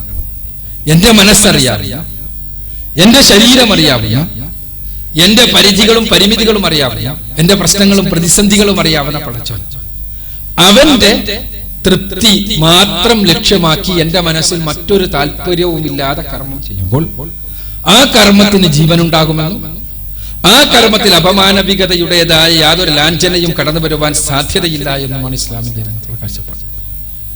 പിന്നെയുള്ളത് ഏകദൈവാരാധനയുമായി ബന്ധപ്പെട്ട് ശ്രീകൃഷ്ണനെയും ശ്രീനാരായണ ഗുരുവിനെയുമെല്ലാം ആരാധിക്കുമ്പോൾ അത് ഏകദൈവാരാധന തന്നെയല്ലേ ആകുന്നത് എന്ന് തീർച്ചയായും വളരെ വിശാലമായി ചർച്ച ചെയ്യപ്പെടേണ്ട ഒരു കാര്യമാണ്. കാരണം ഭാരതത്തിൽ തന്നെ ഒരുപാട് ദാർശനിക ഉൾപ്പിരിവുകൾ ഉണ്ടായിട്ടുണ്ട്. നമുക്കറിയാം, വേദങ്ങളുടെയും ഉപനിഷത്തുക്കളുടെയും എല്ലാം അടിസ്ഥാനത്തിൽ തന്നെ ഒരുപാട് തത്വശാസ്ത്രങ്ങൾ, ഒരുപാട് മതങ്ങൾ, ഒരുപാട് ഒരുപാട് ഫിലോസഫിക്കൽ സ്കൂൾസ് ഇന്ത്യയിൽ ഉണ്ടായിട്ടുണ്ട്. അത് പ്രധാനപ്പെട്ടതാണ് ദ്വൈതം, അദ്വൈതം, അതേപോലെ തന്നെ വിശിഷ്ടാദ്വൈതം. ദ്വൈത ദർശന പ്രകാരം മാധ്വാചാര്യർ കൊണ്ടുവന്ന ദ്വൈത ദർശന പ്രകാരം ഈ പ്രപഞ്ചം, ആ പ്രപഞ്ചത്തിലെ എല്ലാം സൃഷ്ടികളാണ്. പ്രപഞ്ചത്തിന്റെ നാഥനാണ്, പ്രപഞ്ചത്തിന്റെ സ്രഷ്ടാവാണ് പരമേശ്വരൻ. അതിന് ഉപോത്ബലകമായി അദ്ദേഹം മാധ്വാചാര്യർ ഒരുപാട് ഉപനിഷത്ത് വചനങ്ങളും വേദവചനങ്ങളും എല്ലാം ഉച്ചരിക്കുന്നുണ്ട്. അഥവാ ഈ പ്രപഞ്ചത്തെ സൃഷ്ടിച്ച് പരിപാലിക്കുന്ന, ഈ പ്രപഞ്ചത്തിൽ നിന്ന് ഭിന്നമായ അസ്തിത്വമുള്ള, പ്രപഞ്ചത്തിന് അതീതനായ, ഈ പ്രപഞ്ചം പദാർത്ഥ ലോകമാണ്. പദാർത്ഥത്തെ സൃഷ്ടിച്ച, പദാർത്ഥത്തിന് അതീതമായ, പ്രപഞ്ചത്തിന് അതീതമായ അസ്തിത്വമുള്ള സ്രഷ്ടാവ്. ആ സ്രഷ്ടാവുമായി ബന്ധപ്പെട്ട് ഉള്ള വിശ്വാസം, തമീശ്വരാണം പരമം മഹേശ്വര താം ദേവതാനാം പരമം ച ദൈവതം പതിം പദീനാം പരമം പരസ്ഥാത് വിധാമദേവം ഭുവനീശം വീര്യം. പിന്നെ ഉപനിഷത്ത് വചനം, ശ്വേതശകരോപനിഷത്തിലെ വചനം 6-ാം അധ്യായത്തിലെ 7-ാമത്തെ വചനം. ഇവിടെ ഈ പ്രപഞ്ചത്തിലെ, ഈ ഭൂമിയിലെ ഐശ്വര്യം നൽകപ്പെട്ട ആളുകളുടെ മുഴുവനും ഐശ്വര്യത്തിന്റെ ദാതാവായ പരമേശ്വരൻ, ദേവകളുടെ മുഴുവനും ദേവനായ പരമനായ ദൈവം, അതേപോലെ തന്നെ എല്ലാ പതികളുടെയും പതിയായ തമ്പുരാൻ, അവനാണ് ഈഢ്യമുള്ളത്, ഈഢ്യം അർപ്പിക്കേണ്ടത് എന്ന് സൂചിപ്പിക്കുന്ന വചനം. ഇത്തരം വചനങ്ങൾ എടുത്തുദ്ധരിച്ചുകൊണ്ട് ശ്രീ മാധ്വാചാര്യ പ്രപഞ്ചവും ദൈവവും അഥവാ പരമേശ്വരനും പ്രപഞ്ചവും രണ്ടും രണ്ടസ്തിത്വമാണ് എന്ന് വാദിച്ചുകൊണ്ടാണ് അദ്ദേഹത്തിന്റെ തത്വശാസ്ത്രം സ്ഥാപിച്ചത്. എന്നാൽ അദ്വൈതികളായ ആളുകൾ, ശ്രീ ശങ്കരാചാര്യരുടെ കീഴിലുള്ള ആളുകൾ, ശ്രീ ശങ്കരാചാര്യരുടെ തത്വചിന്തയിൽ ആകൃഷ്ടരായ ആളുകൾ, അദ്ദേഹം ഉപനിഷത്തുക്കളുടെ അടിസ്ഥാനത്തിൽ, വേദാന്തത്തിന്റെ അടിസ്ഥാനത്തിൽ ഈ പ്രപഞ്ചവും പ്രപഞ്ചത്തിന്റെ നാഥനായ തമ്പുരാനും അല്ലെങ്കിൽ പരബ്രഹ്മമോ പരമാത്മാവോ അത് ഈ പ്രപഞ്ചത്തിനകത്ത് തന്നെയാണുള്ളത് എന്നും അതുകൊണ്ട് തന്നെ ഈ പ്രപഞ്ചം തീർച്ചയായും അവന്റെ പ്രകടനമാണ് എന്നും വാദിക്കുകയാണ് ചെയ്തത്. അതിന് മായാ സിദ്ധാന്തം എന്നെല്ലാം പറഞ്ഞിട്ട് ഒരുപാട് സിദ്ധാന്തങ്ങൾ, ഞാനത് വിശദീകരിക്കാം. അപ്പോ ഇതിൽ ഈ രണ്ട് വീക്ഷണങ്ങളും, രണ്ടല്ല മൂന്നാമത്തെ ഒരു വീക്ഷണം കൂടിയിട്ട്, മൂന്നല്ല ഒരുപാട് വീക്ഷണങ്ങളുണ്ട്. പ്രധാനമായിട്ടും മൂന്നാമത്തെ രാമാനുജാചാര്യന്റെ വിശിഷ്ടാദ്വൈത വീക്ഷണം. അപ്പൊ ഇത് എല്ലാം, ഈ വീക്ഷണങ്ങളെല്ലാം വേദങ്ങളുടെയും ഉപനിഷത്തുക്കളുടെയും അടിസ്ഥാനത്തിൽ തന്നെ നിർദ്ധരിക്കപ്പെട്ടതാണ്. ഇസ്ലാമിക വീക്ഷണത്തിൽ സൃഷ്ടാവും സൃഷ്ടിയും രണ്ടാണ്. ഈ പ്രപഞ്ചത്തെ സൃഷ്ടിച്ച് പരിപാലിക്കുന്ന നാഥൻ അവൻ ഈ പ്രപഞ്ചത്തിന് അതീതനായവനാണ്, പ്രപഞ്ചത്തിന് പുറത്തുള്ളവനാണ്. പ്രപഞ്ചത്തെ അവന്റെ സൃഷ്ടിയാണ് പ്രപഞ്ചം. പ്രപഞ്ചം അതിന് അത് അനാദിയല്ല, അത് ഒരു ദിവസം ഉണ്ടായതാണ്. അതേപോലെ തന്നെ അത് നശിക്കുകയും ചെയ്യും. എന്നാൽ സൃഷ്ടാവ് എന്നെന്നുമുള്ളവനാണ്, ഒരിക്കലും നശിക്കാത്തവനാണ്. അപ്പൊ അതുകൊണ്ട് തന്നെ സൃഷ്ടാവും സൃഷ്ടിയും രണ്ടാണ് എന്നുള്ളതാണ് ഇസ്ലാമിന്റെ രംഗത്തുള്ള കാഴ്ചപ്പാട്. ആ കാഴ്ചപ്പാടിന്റെ അടിസ്ഥാനത്തിൽ ഇസ്ലാം പറയുക സൃഷ്ടാവ് മാത്രമാണ് ആരാധ്യനാണ്. സൃഷ്ടി അവൻ എത്ര ഉന്നതനാണെങ്കിലും, അവൻ എത്ര മഹാനാണെങ്കിലും അവൻ ആരാധിക്കപ്പെട്ടുകൂടാ, പൂജിക്കപ്പെട്ടുകൂടാ എന്നുള്ളതാണ് ഇസ്ലാമിന്റെ അടിസ്ഥാന തത്വം തന്നെ.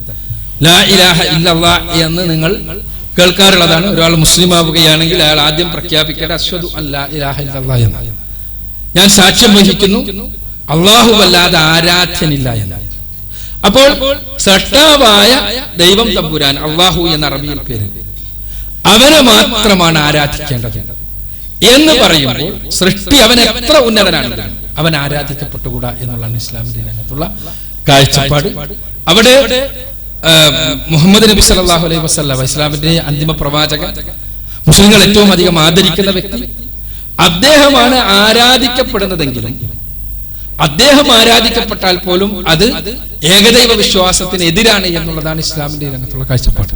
അതുകൊണ്ടാണ് ഖുർആൻ ഏകദൈവ ആരാധനയെ പ്രബോധനം ചെയ്യുന്ന ഖുർആനിലെ വചനം. ഖുർആൻ ഇങ്ങനെയാണ് പറയാ, യാ അയ്യുഹന്നാസ് യഅ്ബുദൂ റബ്ബക്കുമുല്ലദീ ഖലഖക്കും വല്ലദീന മിൻ ഖബ്ലിക്കും ലഅല്ലക്കും തത്തഖൂൻ അല്ലദീ ജഅല ലക്കുമുൽ അർള ഫിറാശൻ വസ്സമാഅ ബിനാഅൻ വഅൻസല മിനസ് സമാഇ മാഅൻ ഫഅഖ്റജ ബിഹി മിനസ് സമറാത്തി റിസ്ഖൻ ലക്കും ഫലാ തജ്അലൂ ലില്ലാഹി അൻദാദൻ വഅൻതും തഅലമൂൻ.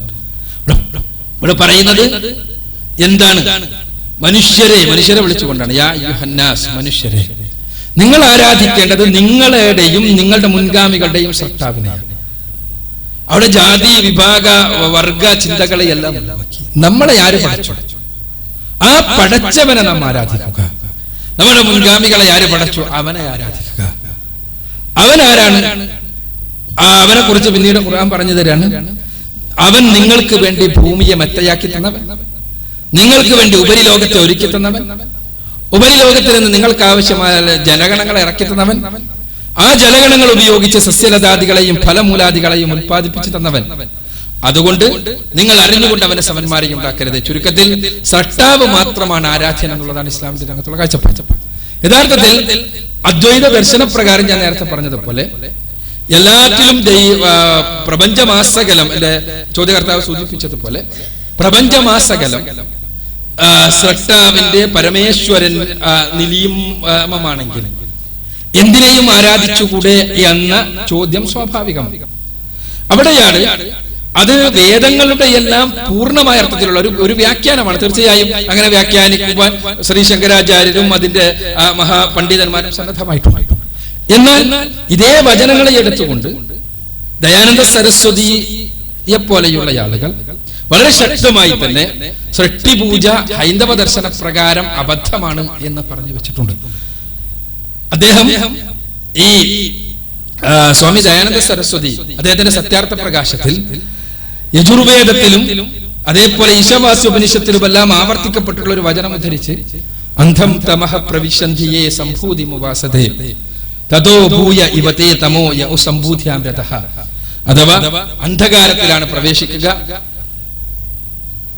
ജനനവും മരണവുമുള്ള അസംഭൂതികളെ ആരാധിക്കുന്നവർ, ഉപാസിക്കുന്നവർ, അഥവാ നശ്വരങ്ങളായ ദേവപിതൃ മാനവാദികളെ ഉപാസിക്കുന്നവർ. അങ്ങനെയാണ് മലയാളത്തിലുള്ള ഉപനിഷത്ത് പരിഭാഷയിൽ നമ്മൾ കാണുക. നശ്വരങ്ങളായ ദേവപിതൃ മാനവാദികൾ ഉപാസിക്കുന്നവർ ഘോരമായ അന്ധകാരത്തിലാണ് പതിക്കുന്നത്. അനശ്വരനായ പരമാത്മാവ് മാത്രമാണ് ഉപാസനാ വിധേയം. അപ്പൊ തീർച്ചയായും അവിടെ നശ്വരങ്ങളായ എന്തോ ഒരു വസ്തു ഉണ്ട് എന്ന് തന്നെയാണല്ലോ ഇന്ന് മനസ്സിലാവുന്നത്. അപ്പൊ അതുകൊണ്ട് തന്നെ ഗുരുവിനെയാണെങ്കിലും അതല്ലെങ്കിൽ മറ്റേതെങ്കിലും മഹാപുരുഷന്മാരെയാണെങ്കിലും അവരൊന്നും ആരാധിക്കപ്പെട്ടുകൂടാ എന്ന് തന്നെയാണ് വേദങ്ങളുടെ എല്ലാം അടിത്തറ എന്നാണ് ചില പണ്ഡിതന്മാർ ഞാനിവിടെ സൂചിപ്പിച്ച പോലെ പറഞ്ഞിട്ടുള്ളത്. അതെന്തായിരുന്നായിരുന്നു ഇസ്ലാമിന്റെ ഈ രംഗത്തുള്ള വീക്ഷണം വളരെ ക്ലിയറാണ്. സൃഷ്ടിപൂജ അവരെത്ര മഹാനാണെങ്കിലും സൃഷ്ടിപൂജ നടത്തിക്കൂടാ, സൃഷ്ടാവ് മാത്രമാണ് ആരാധിക്കപ്പെടേണ്ടത് എന്ന്. My dear brothers and sisters, I am from Ananda Marga Mission. I am Acharya Purna Devananda from Ananda Marga School, Pujapura. Actually, the topic is message of Holy Scriptures. It is very nice, very impressive. But actually, I have joined here very recently, so I do not know Malayalam. So what people you are talking? Some of the words I can get when you speak in Sanskrit or you use some terminology of Sanskrit that I go. By those things, I could understand that this is a good effort to unite entire humanity. But there are some questions in my mind. I think all questions cannot be expressed at a time. But one by one I can ask. According to you, how do you define the word dharma? Do you think dharma and the religion are the same thing? Do you think religion and the spirituality is the same thing? If your Quran believes that all the teaching of different scriptures are the same, then why you are talking about the Quran? Why you are talking only the name of the Vedas? Because there are many scriptures in the society. When you talk about Islam, someone will talk about Hinduism. Some other they will talk about the Christianity. So the moment you use the word of any community, there is a boundary emerged in the mind, in the heart. How you are going to break all the cycles of narrowism of different communes? How you are going to bring entire humanity under one platform? Do you think the preaching of different religion is going to unite entire world? If it is the same, why till now, till today, there has been no unity among different religions? So, please define me the word of dharma. Please define what is the difference between religion and spirituality. I think this will answer all my questions. Thank you. Swamiji's question is, what is dharma according to Islam? Do you think dharma and religion are same? Or religion and spirituality are same? According to Islam, dharma, spirituality, religion, these all are same. Religion is the way of life on the basis of sacred scriptures or on the basis of Almighty's injunctions. So dharma, religion, spirituality, these are not three technical terms according to Islam. Spirituality should be given by your Lord the Creator. On the basis of that spirituality, you have to live, you have to lead your life. That leading your life according to that spirituality is called as religion. And dharma is the entire laws and regulations which should be followed in all walks of life. Next is, do you believe all religions are same? No, we didn't tell that. All religions are not same. Religions has got difference of opinion. But when we explore the roots of the religion, we find so many similarities in those roots. We know that it's not necessary to tell that religions are different, because we know that, we experience that, we see that in all our life, in our daily life.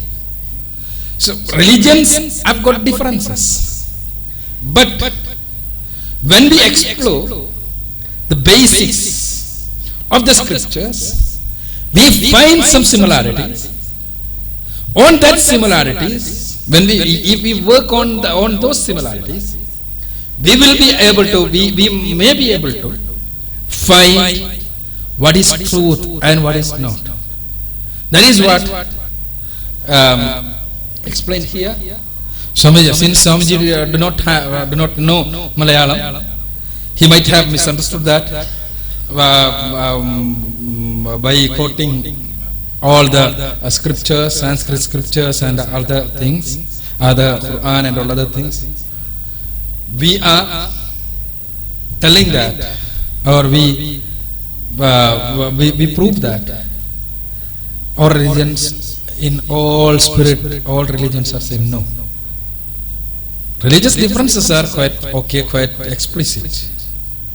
But when we explore on the roots of the religions, we can find similarities.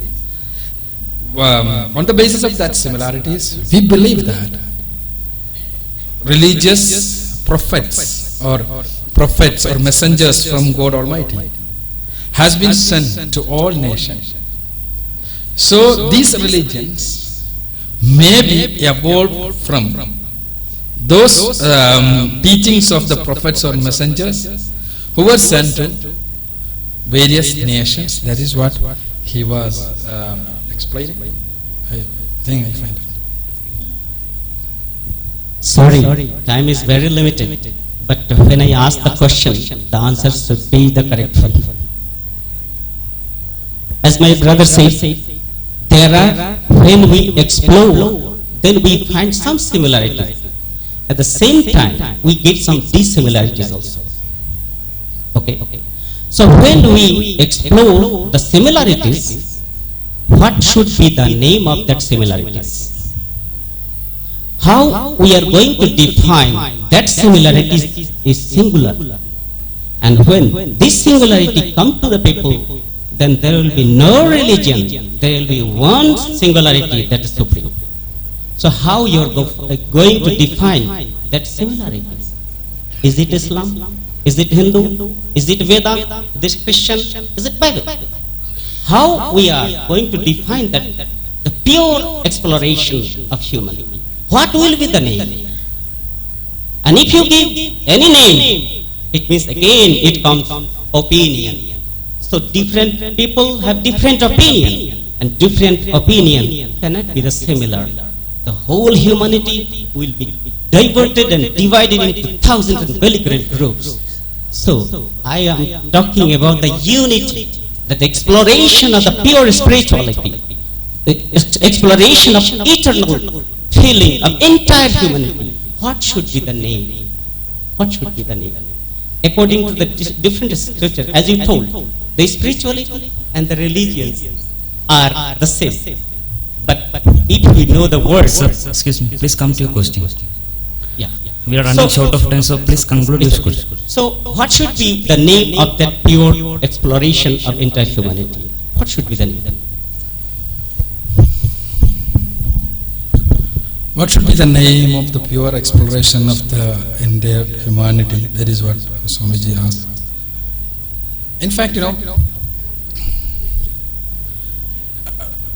Islam says that pure super being, supreme being, is God Almighty. You can call, in Arabic, since Quran is revealed in Arabic, Quran call him as Allah. That supreme being is being called as Allah in the Quran.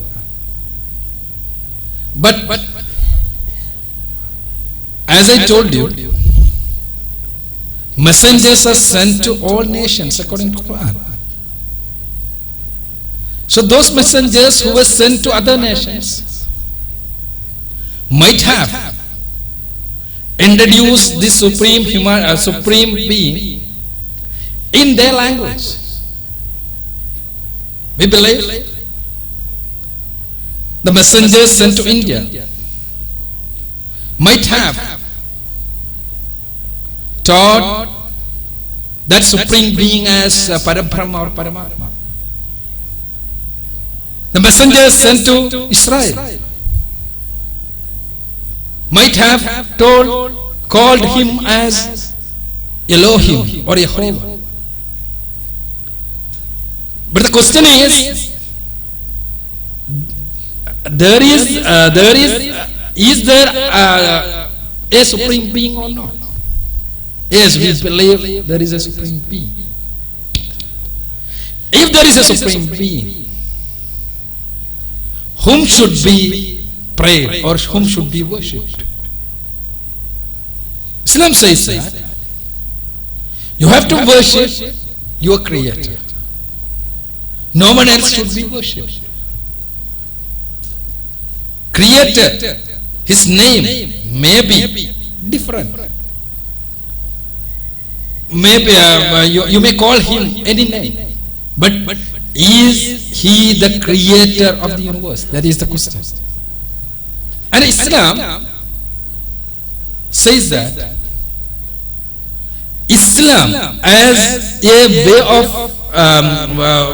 way of life is the way of life of all the prophets. What does Islam mean? Islam, the word Islam means submission.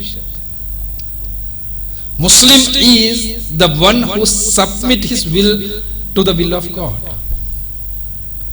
So, according to Quran, all the prophets called, all the messengers called to this. That is, you have to submit your life to Almighty God. That is why Islam says Islam is the way of, or Islam is the teaching of all the messengers who were sent before Muhammad and Muhammad sallallahu alaihi wasallam. This is not a confined religion, but a way of life. Whenever Swamiji says that, or Swamiji admit that, today onwards I will lead a life on the basis of the injunctions, do's and do nots that God revealed, Almighty revealed. Technically, Swamiji will become a Muslim. Muslim is the one who is following God's injunctions, God's do's and do nots.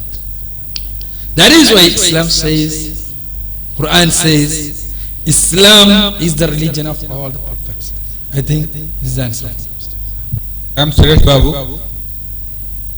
ഞാൻ SPT BRS വാങ്ങിച്ചതാണ് 2001 അതുമുതൽ ഞാൻ psychology പഠിക്കുകയും അല്പ research നടത്തുകയും ചെയ്തിരിക്കുകയാണ്. അപ്പൊ അതുകൊണ്ട് തന്നെ ഇവിടെ പറഞ്ഞ ഒരു കാര്യത്തിലുള്ള എൻ്റെ ഒരു വിയോജിപ്പ് ഞാൻ അറിയിക്കുകയാണ്. ക്ഷമിക്കണം. സെക്ഷൽ ഓറിയന്റേഷനുമായിട്ട് ബന്ധപ്പെട്ടൊരു കാര്യം അവതരിപ്പിച്ചായിരുന്നു, അതായത് സ്വവർഗരതി എന്നുള്ളത്. അപ്പൊ സ്വവർഗരതിയെ കുറിച്ച് നമ്മൾ പറയുമ്പോൾ പ്രകൃതി വിരുദ്ധം എന്നുള്ള വാക്കാണ് നമ്മൾ സാധാരണ ഉപയോഗിക്കുന്നത്. പ്രകൃതി എന്ന് പറഞ്ഞാൽ തന്നെ പ്രപഞ്ചം എന്നാണ് അർത്ഥം. പ്രകൃതി അഥവാ nature. Nature is A synonym of universe. അതായത് പ്രപഞ്ചത്തിന്റെ മറ്റൊരു വാക്കാണ് പ്രകൃതി. അതുകൊണ്ട് തന്നെ പ്രകൃതി വിരുദ്ധം എന്നൊരു വാക്ക് നമ്മൾ ഉപയോഗിക്കുന്നത് തന്നെ തെറ്റാണ്. എന്നാലും നമ്മൾ പ്രകൃതി വിരുദ്ധം എന്നതുകൊണ്ട് ഉദ്ദേശിക്കുന്ന പറഞ്ഞാൽ സമൂഹത്തിന് ഹാനികരമായിട്ടുള്ള കാര്യങ്ങൾ എന്നുള്ള അർത്ഥത്തിലാണ്. ഈ സെക്ഷൽ ഓറിയന്റേഷൻ എന്നത് ഒരു പ്രകൃതിയിൽ തന്നെ കാണുന്ന ഏറ്റവും സ്വാഭാവികമായിട്ടുള്ള ഒരു കാര്യമായിട്ടാണ് നമ്മൾ കാണേണ്ടത്, അല്ലാതെ അസ്വാഭാവികമായിട്ടല്ല. എല്ലാ മനുഷ്യരിൽ മാത്രമല്ല മറ്റു ജീവജാലങ്ങളിലും ഈ സ്വവർഗരതി നമ്മൾ കാണുന്നുണ്ട്. അതിനെ അംഗീകരിച്ചേ മതിയാവുള്ളൂ. അതിന് അതൊരു രോഗമായിട്ട് കണ്ടും കൂടാം. അപ്പൊ നമ്മൾ അതിനെ കൂടുതലായിട്ട് എതിർക്കുന്നത് എന്തുകൊണ്ടാണെന്ന് ചോദിച്ചു കഴിഞ്ഞാൽ നമ്മുടെ തന്നെ കുറ്റബോധങ്ങൾ കൊണ്ടാണ്. അതൊരു മോശപ്പെട്ട കാര്യമാണെന്ന് നമ്മൾ വിചാരിക്കുന്നതുകൊണ്ടാണ് നമ്മൾ എതിർക്കുന്നത്. എന്ന് പറഞ്ഞാൽ നമ്മൾ പാപം ചെയ്യുന്നവരെ കല്ലെറിയ വ്യഗ്രത കാണിക്കുമല്ലോ, അതുപോലെ തന്നെയാണ്. അപ്പൊ അതുകൊണ്ട് തന്നെ ഇതൊരു ശാസ്ത്രീയമായ കാര്യമാണെന്നും അത് നോർമലാണെന്നും സമൂഹത്തിന് യാതൊരു ദോഷമുള്ള കാര്യമല്ലെന്നും നമ്മൾ മനസ്സിലാക്കണമെന്നാണ് എന്റെ അഭിപ്രായം. പിന്നെ അതുപോലെ തന്നെ ഇവല്യൂഷനെ കുറിച്ച് പറഞ്ഞായിരുന്നു. ഇവല്യൂഷനൊക്കെ ഇന്നല്ല നമ്മൾ പ്രപഞ്ചം ലോകം മുഴുവൻ അംഗീകരിച്ചിട്ടുള്ള കാര്യമാണ്. നമ്മൾ അതിനെ എതിർത്ത് സംസാരിക്കുമ്പോൾ should be very careful. Okay, thank you. Sir psychologist കൂടിയായ സാറ് ചോദിക്കല്ല യോജിപ്പ് പ്രകടിപ്പിച്ച രണ്ട് കാര്യങ്ങളിലാണ്. വളരെ പ്രസക്തമാണ് അവ രണ്ടും. തീർച്ചയായും സ്വവർഗരതി അത് പ്രകൃതി വിരുദ്ധമാണ് എന്ന് പറയുന്നത് ശരിയല്ല എന്ന ഒരു പ്രചാരണം കഴിഞ്ഞ 2 പതിറ്റാണ്ടുകളായി ലോകവ്യാപകമായി നടന്നുകൊണ്ടിരിക്കുന്നുണ്ട്. അതിന് പിന്നിൽ ഒരു പൊളിറ്റിക്സ് ആണുള്ളത്, രാഷ്ട്രീയമാണുള്ളത് എന്ന് തിരിച്ചറിയാതിരിക്കുമ്പോഴാണ് നമ്മൾ ഇന്ത്യയെ പോലുള്ള സ്ഥലങ്ങളിലുള്ള ആളുകളും അത് പ്രകൃതി വിരുദ്ധമല്ല എന്ന് ഈ അമേരിക്കയിലുള്ള ഗ്രീൻ സൊസൈറ്റികളുടെ വാദം ആവർത്തിക്കേണ്ടി വരുന്നത്. സത്യത്തിൽ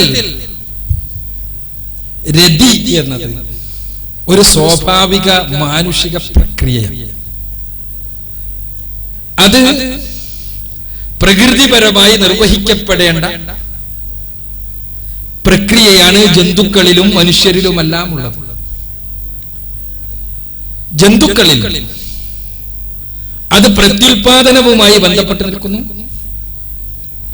മനുഷ്യരിൽ പ്രത്യുൽപാദനത്തിനപ്പുറത്ത് സാമൂഹ്യ സ്വാസ്ഥ്യവും വ്യക്തിയുടെ മനസ്സിന്റെ സംതൃപ്തിയും സമാധാനവും എല്ലാമായി കൂടി ബന്ധപ്പെട്ട് നിൽക്കുന്നു. പക്ഷെ പ്രകൃതി ഇതിന് നിശ്ചയിക്കപ്പെട്ട മാർഗങ്ങളുണ്ട്. ആ മാർഗങ്ങൾ നമുക്കറിയാം. ശരീരത്തിലെ അവയവങ്ങൾ തന്നെ പാരസ്പര്യത്തിൽ അധിഷ്ഠിതമാണ് എന്നുള്ളത്. പ്രകൃതി എന്ന് പറയുമ്പോൾ ഒരു മുസ്ലിമിന്റെ വീക്ഷണത്തിൽ സൃഷ്ടികർത്താവായ തമ്പുരാൻ ആണിന്റെ ശരീരത്തെ പെണ്ണിന്റെ ശരീരത്തിനും പെണ്ണിന്റെ ശരീരത്തെ ആണിന്റെ ശരീരത്തിനും പാരസ്പര്യത്തോടു കൂടി തന്നെ സൃഷ്ടിക്കപ്പെട്ടിരിക്കുന്നു എന്നുള്ളതാണ് യാഥാർത്ഥ്യം. വിശദീകരിക്കാൻ എല്ലാവർക്കും അറിയാവുന്നതാണ്. എന്നാൽ സ്വവർഗരതിയിലോ അവിടെ ആ പാരസ്പര്യം പ്രകൃതി വിരുദ്ധം എന്ന് പറഞ്ഞാൽ പ്രപഞ്ചത്തിലുള്ളത് അതിനപ്പുറത്തുള്ളത് എന്നൊന്നുമല്ല നമ്മൾ അർത്ഥമാക്കുന്നത്. എന്താണോ ഒരു വിഷയത്തിൽ പ്രകൃതിപരം അതിന് എതിരിലുള്ളത് എന്ന മനുഷ്യ ശരീരത്തിൽ പ്രകൃതി വിരുദ്ധ രതിയിൽ ഏർപ്പെടുന്ന ആളുകളെ സംബന്ധിച്ചിടത്തോളം ആ ആളുകൾക്ക് അവരുടെ ശരീരത്തിലെ അനുകൂലനങ്ങൾ മാത്രം പരിശോധിച്ചാൽ മതി, അത് പ്രകൃതി വിരുദ്ധമാണ് എന്ന് മനസ്സിലാക്കാൻ. സ്വവർഗരതിയിൽ എന്ന് ഞാൻ പറയട്ടെ. അപ്പൊ അനുകൂലനങ്ങൾ തന്നെ ഇല്ല. ഒന്ന്. രണ്ടാമത്തേതിൽ രാഷ്ട്രീയമാണ് എന്ന് പറയുമ്പോൾ നമ്മൾ ശരിക്കും മനസ്സിലാക്കേണ്ടതുണ്ട്. ഈ ആളുകളെ കുറിച്ച് പറയും LGBT എന്ന്. എന്താ LGBT എന്ന് പറഞ്ഞാൽ? LGBT എന്ന് പറഞ്ഞാൽ ലെസ്ബിയൻ, ഗേ, ബൈസെക്ഷൽ ആൻഡ് ട്രാൻസ്സെക്ഷൽ. ഈ 4 വിഭാഗങ്ങളെയും ഒരു ഗണത്തിൽ ഉൾപ്പെടുത്തി ഈ 4 വിഭാഗങ്ങളും ലൈംഗിക ന്യൂനപക്ഷങ്ങളാണ് എന്ന് വരുത്തി അവർക്ക് ലൈംഗികമായ അവകാശങ്ങളുണ്ട് എന്ന് വരുത്തി തീർത്ത് ലോകത്തെങ്ങും ലൈംഗികത ആസ്വദിക്കുവാൻ, അമേരിക്കക്കാരന്റെ സാമ്രാജ്യത്വത്തിന്റെ ലൈംഗികത ആസ്വദിക്കുവാനുള്ള പ്രദേശങ്ങളാക്കി തീർക്കുവാൻ വേണ്ടിയുള്ള വളരെ സമർത്ഥമായ ഒരു പദ്ധതിയുടെ ഭാഗമാണ് ഈ ഒച്ചപ്പാടുകൾ എന്നുള്ളതാണ് നിങ്ങൾ പിന്നെ വരികൾക്കിടയിലൂടെ വായിച്ചാൽ മനസ്സിലാവുക. എന്താണ് LGBT? അതെന്ന് മാത്രം എടുത്താൽ മതി. ലെസ്ബിയൻ എന്ന് പറഞ്ഞാൽ സ്ത്രീകൾ, സ്വവർഗവുമായി ബന്ധപ്പെടുന്ന സ്ത്രീകൾ ലെസ്ബിയൻ, പുരുഷന്മാരുമായി ബന്ധപ്പെടുന്ന പുരുഷന്മാർ ഗേ. ബൈസെക്ഷൽ എന്ന് പറഞ്ഞാൽ ഇത് രണ്ടും പറ്റുന്നവരെന്നാണ്. അഥവാ സ്ത്രീകളുമായി ബന്ധപ്പെടാനും കഴിയുന്നവർ, അതോടൊപ്പം തന്നെ സ്വന്തം വർഗത്തിൽപ്പെട്ടവരുമായി ബന്ധപ്പെടാൻ കഴിയുന്നവർ. നാലാമത്തെ ട്രാൻസ്സെക്ഷൽ എന്ന് പറഞ്ഞാൽ സ്വന്തം സെക്സ് അല്ലാത്ത മറ്റേ സെക്സിനോട് താല്പര്യം പ്രകടിപ്പിക്കുന്നവർ, ആ രൂപത്തിലുള്ള ലൈംഗിക വ്യതിയാനമുള്ളവർ എന്നർത്ഥം. ഈ 4 കൂട്ടരെയും ഒരു ഇതിന്റെ കീഴിൽ പെടുത്തുന്നത് തന്നെ എന്തടിസ്ഥാനത്തിലാണ്? ഇപ്പോ എന്റെ സുഹൃത്ത് ഇവിടെ ചൂണ്ടിക്കാണിച്ച തലം വെച്ചുകൊണ്ട് തന്നെ നോക്കിയാൽ അതെ, ലെസ്ബിയൻസിന് സ്ത്രീകളുമായി മാത്രമേ ബന്ധപ്പെടാൻ പറ്റുള്ളൂ, അതുകൊണ്ട് അവർക്ക് ലൈംഗിക അവകാശം അനുവദിച്ചു കൊടുക്കണം. അപ്പോ സ്ത്രീകൾക്ക് സ്ത്രീകളുമായി ബന്ധപ്പെടാൻ പറ്റുള്ളൂ, അപ്പൊ അവർക്ക് അവകാശം അനുവദിച്ചു കൊടുക്കണം എന്ന് വാദിക്കാം. ഗെയ്സിന് വാദിക്കാം. ബൈസെക്ഷലിനോ? ബൈസെക്ഷലിന് 2 കൂട്ടരുമായും, അഥവാ സ്വന്തം വർഗത്തിലുള്ളവരുമായും അല്ലാത്തവരുമായും ഒരേ സമയത്ത് ബന്ധപ്പെടാൻ കഴിയുന്നവരാണ്. അവരെയും കൂടി ഇതിൽ പെടുത്തിയിട്ട് ഒരു രാഷ്ട്രീയമാണ് എന്ന് പറയാൻ കാരണം അതാണ്. ഇതിനു പിന്നിൽ പാശ്ചാത്യ ലോകത്തുള്ള ആളുകൾക്ക് ലോകത്തെവിടെയും ലൈംഗികത ആസ്വദിക്കുവാൻ പറ്റിയ സാഹചര്യം ഉണ്ടാക്കുക എന്ന വളരെ സമർത്ഥമായ ഒരു കെണിയാണുള്ളത് എന്നുള്ളതാണ് സത്യം. ഇവിടെ ഇന്ത്യയിൽ ഈ പ്രശ്നം, ഒച്ചപ്പാടുകൾ ഉണ്ടാകുന്നത് ഡൽഹി ഹൈക്കോടതിയുടെ ഒരു വിധി വന്നപ്പോഴാണ്. ഡൽഹി ഹൈക്കോടതിയുടെ വിധിക്ക് ഉപോത്ബലകമായി അവിടെ പെറ്റീഷൻ സമർപ്പിച്ചത് ഡൽഹിയിലെ നാസ് ഫൗണ്ടേഷൻ എന്ന ഓർഗനൈസേഷനാണ്. നാസ് ഫൗണ്ടേഷൻ എന്ന ഓർഗനൈസേഷന്റെ വെബ്സൈറ്റ് നിങ്ങളെടുത്ത് പരിശോധിച്ച് നോക്കുക. അവർക്കുള്ള ഫിനാൻഷ്യൽ സോഴ്സസ് എവിടുന്നയാണ്? എങ്ങനെയാണ് ഇങ്ങനെ ഇന്ത്യ രാജ്യത്ത് പ്രവർത്തിക്കുന്ന ഒരു ടീമിന് അമേരിക്കയിൽ നിന്ന് ഇത്രയധികം ഫിനാൻഷ്യൽ അസിസ്റ്റൻസ് വരുന്നത്? എയ്ഡ്സിനെതിരെ ജനങ്ങളെ ബോധവൽക്കരിക്കുവാൻ എന്നാണ് വാദം. എയ്ഡ്സിനെതിരെ ബോധവൽക്കരിച്ചുകൊണ്ട് സ്വവർഗരതിയെ നിയമവിധേയമാക്കുവാൻ വേണ്ടി ശ്രമിക്കുകയാണ് അവർ ചെയ്യുന്നത് എന്നുള്ളതാണ് വസ്തുത. അതിന് മനഃശാസ്ത്ര തത്വങ്ങളെല്ലാം പലരും പലതും എടുത്തു പറയാറുണ്ട്. സത്യത്തിൽ ഈ തത്വങ്ങളെല്ലാം അടിസ്ഥാനരഹിതമാണ് എന്നുള്ളതാണ് യാഥാർത്ഥ്യം. കാരണം ഇപ്പൊ പറഞ്ഞല്ലോ, മറ്റു ചില ജീവികൾക്കുണ്ട്, മറ്റു ചില ജീവികൾക്കുണ്ട് എന്ത് സ്വവർഗരതി. എന്താ സ്വവർഗരതി? മറ്റു ജീവികളുടെ സ്വവർഗരതി പഠന വിധേയമാക്കപ്പെട്ടിട്ടുണ്ട്. അത് ചില പ്രത്യേക ജീവവർഗങ്ങൾക്ക്, എല്ലാ ജീവികൾക്കും അല്ല, ചില പ്രത്യേക ജീവവർഗങ്ങൾക്ക് ആ ജീവവർഗങ്ങൾ അവരുടെ ലൈംഗികമായ ഉത്തേജനം ഉണ്ടാവുകയും ഇണയെ ലഭിക്കാത്ത അവസ്ഥയുണ്ടാവുകയും ചെയ്യുമ്പോൾ അവരുടെ ലൈംഗികാവയം എവിടെയെങ്കിലെല്ലാം മുരസിയിട്ട് അത് സ്ഖലിപ്പിക്കുക എന്നുള്ള ഒരു പ്രക്രിയയെ കുറിച്ചാണ്, പ്രകൃതിപരം ആണത് എന്ന് വാദിക്കുന്ന ആളുകൾ എടുത്തു ധരിക്കുന്നത്. ജന്തുജീവജാലങ്ങളിലെ എല്ലാ പ്രക്രിയകളും ശരിയെന്ന് പറഞ്ഞു കഴിഞ്ഞാൽ അവർക്കിടയിൽ കുടുംബ ബന്ധമില്ല, സാമൂഹ്യ ബന്ധമില്ല, അതേപോലെ തന്നെ മാതാവും മകനും എന്നുള്ള വ്യത്യാസമില്ല. ലൈംഗികതയുടെ കാര്യത്തിൽ നമുക്കറിയാം, അതെല്ലാം അനുവദിക്കേണ്ടി വരും. മാത്രവുമല്ല, ഇവിടെയെല്ലാം പ്രകൃതിപരം എന്ന പേരിൽ പഠിപ്പിക്കപ്പെടുന്നത് അടിസ്ഥാനരഹിതമായ കാര്യങ്ങളാണ് എന്നുള്ളതാണ് പഠനങ്ങൾ വ്യക്തമാക്കുന്നത്. അത് തീർച്ചയായും സ്റ്റേറ്റ്സിലെല്ലാം ഉള്ള ഒരുപാട് സംഘങ്ങൾ തന്നെ ഇത് പ്രകൃതിപരമാണ് എന്ന് വരുത്തി തീർക്കാൻ വേണ്ടി ശ്രമിക്കുന്നുണ്ട്. അതിന്റെ അപകടം നമ്മൾ മനസ്സിലാക്കണം. ഇത് പ്രകൃതിപരമാണ് എന്ന് വരുത്താൻ വേണ്ടി ലേഖനം എഴുതിയ, പാഠങ്ങൾ പ്രസിദ്ധീകരിച്ച, ഗവേഷണം പ്രസിദ്ധീകരിച്ച അതേ വ്യക്തി ഇക്കഴിഞ്ഞ അമേരിക്കൻ സൈക്കാട്രിക് അസോസിയേഷന്റെ മീറ്റിംഗിൽ പീഡോഫിലിയയും പ്രകൃതിപരമാണ് എന്ന് വാദിക്കുവാൻ ദൃഷ്ടമായിരിക്കുന്നു. പീഡോഫിലിയ അറിയാലോ, ശിശു കാമം. അപ്പൊ എങ്ങോട്ടാണ് പോണത്?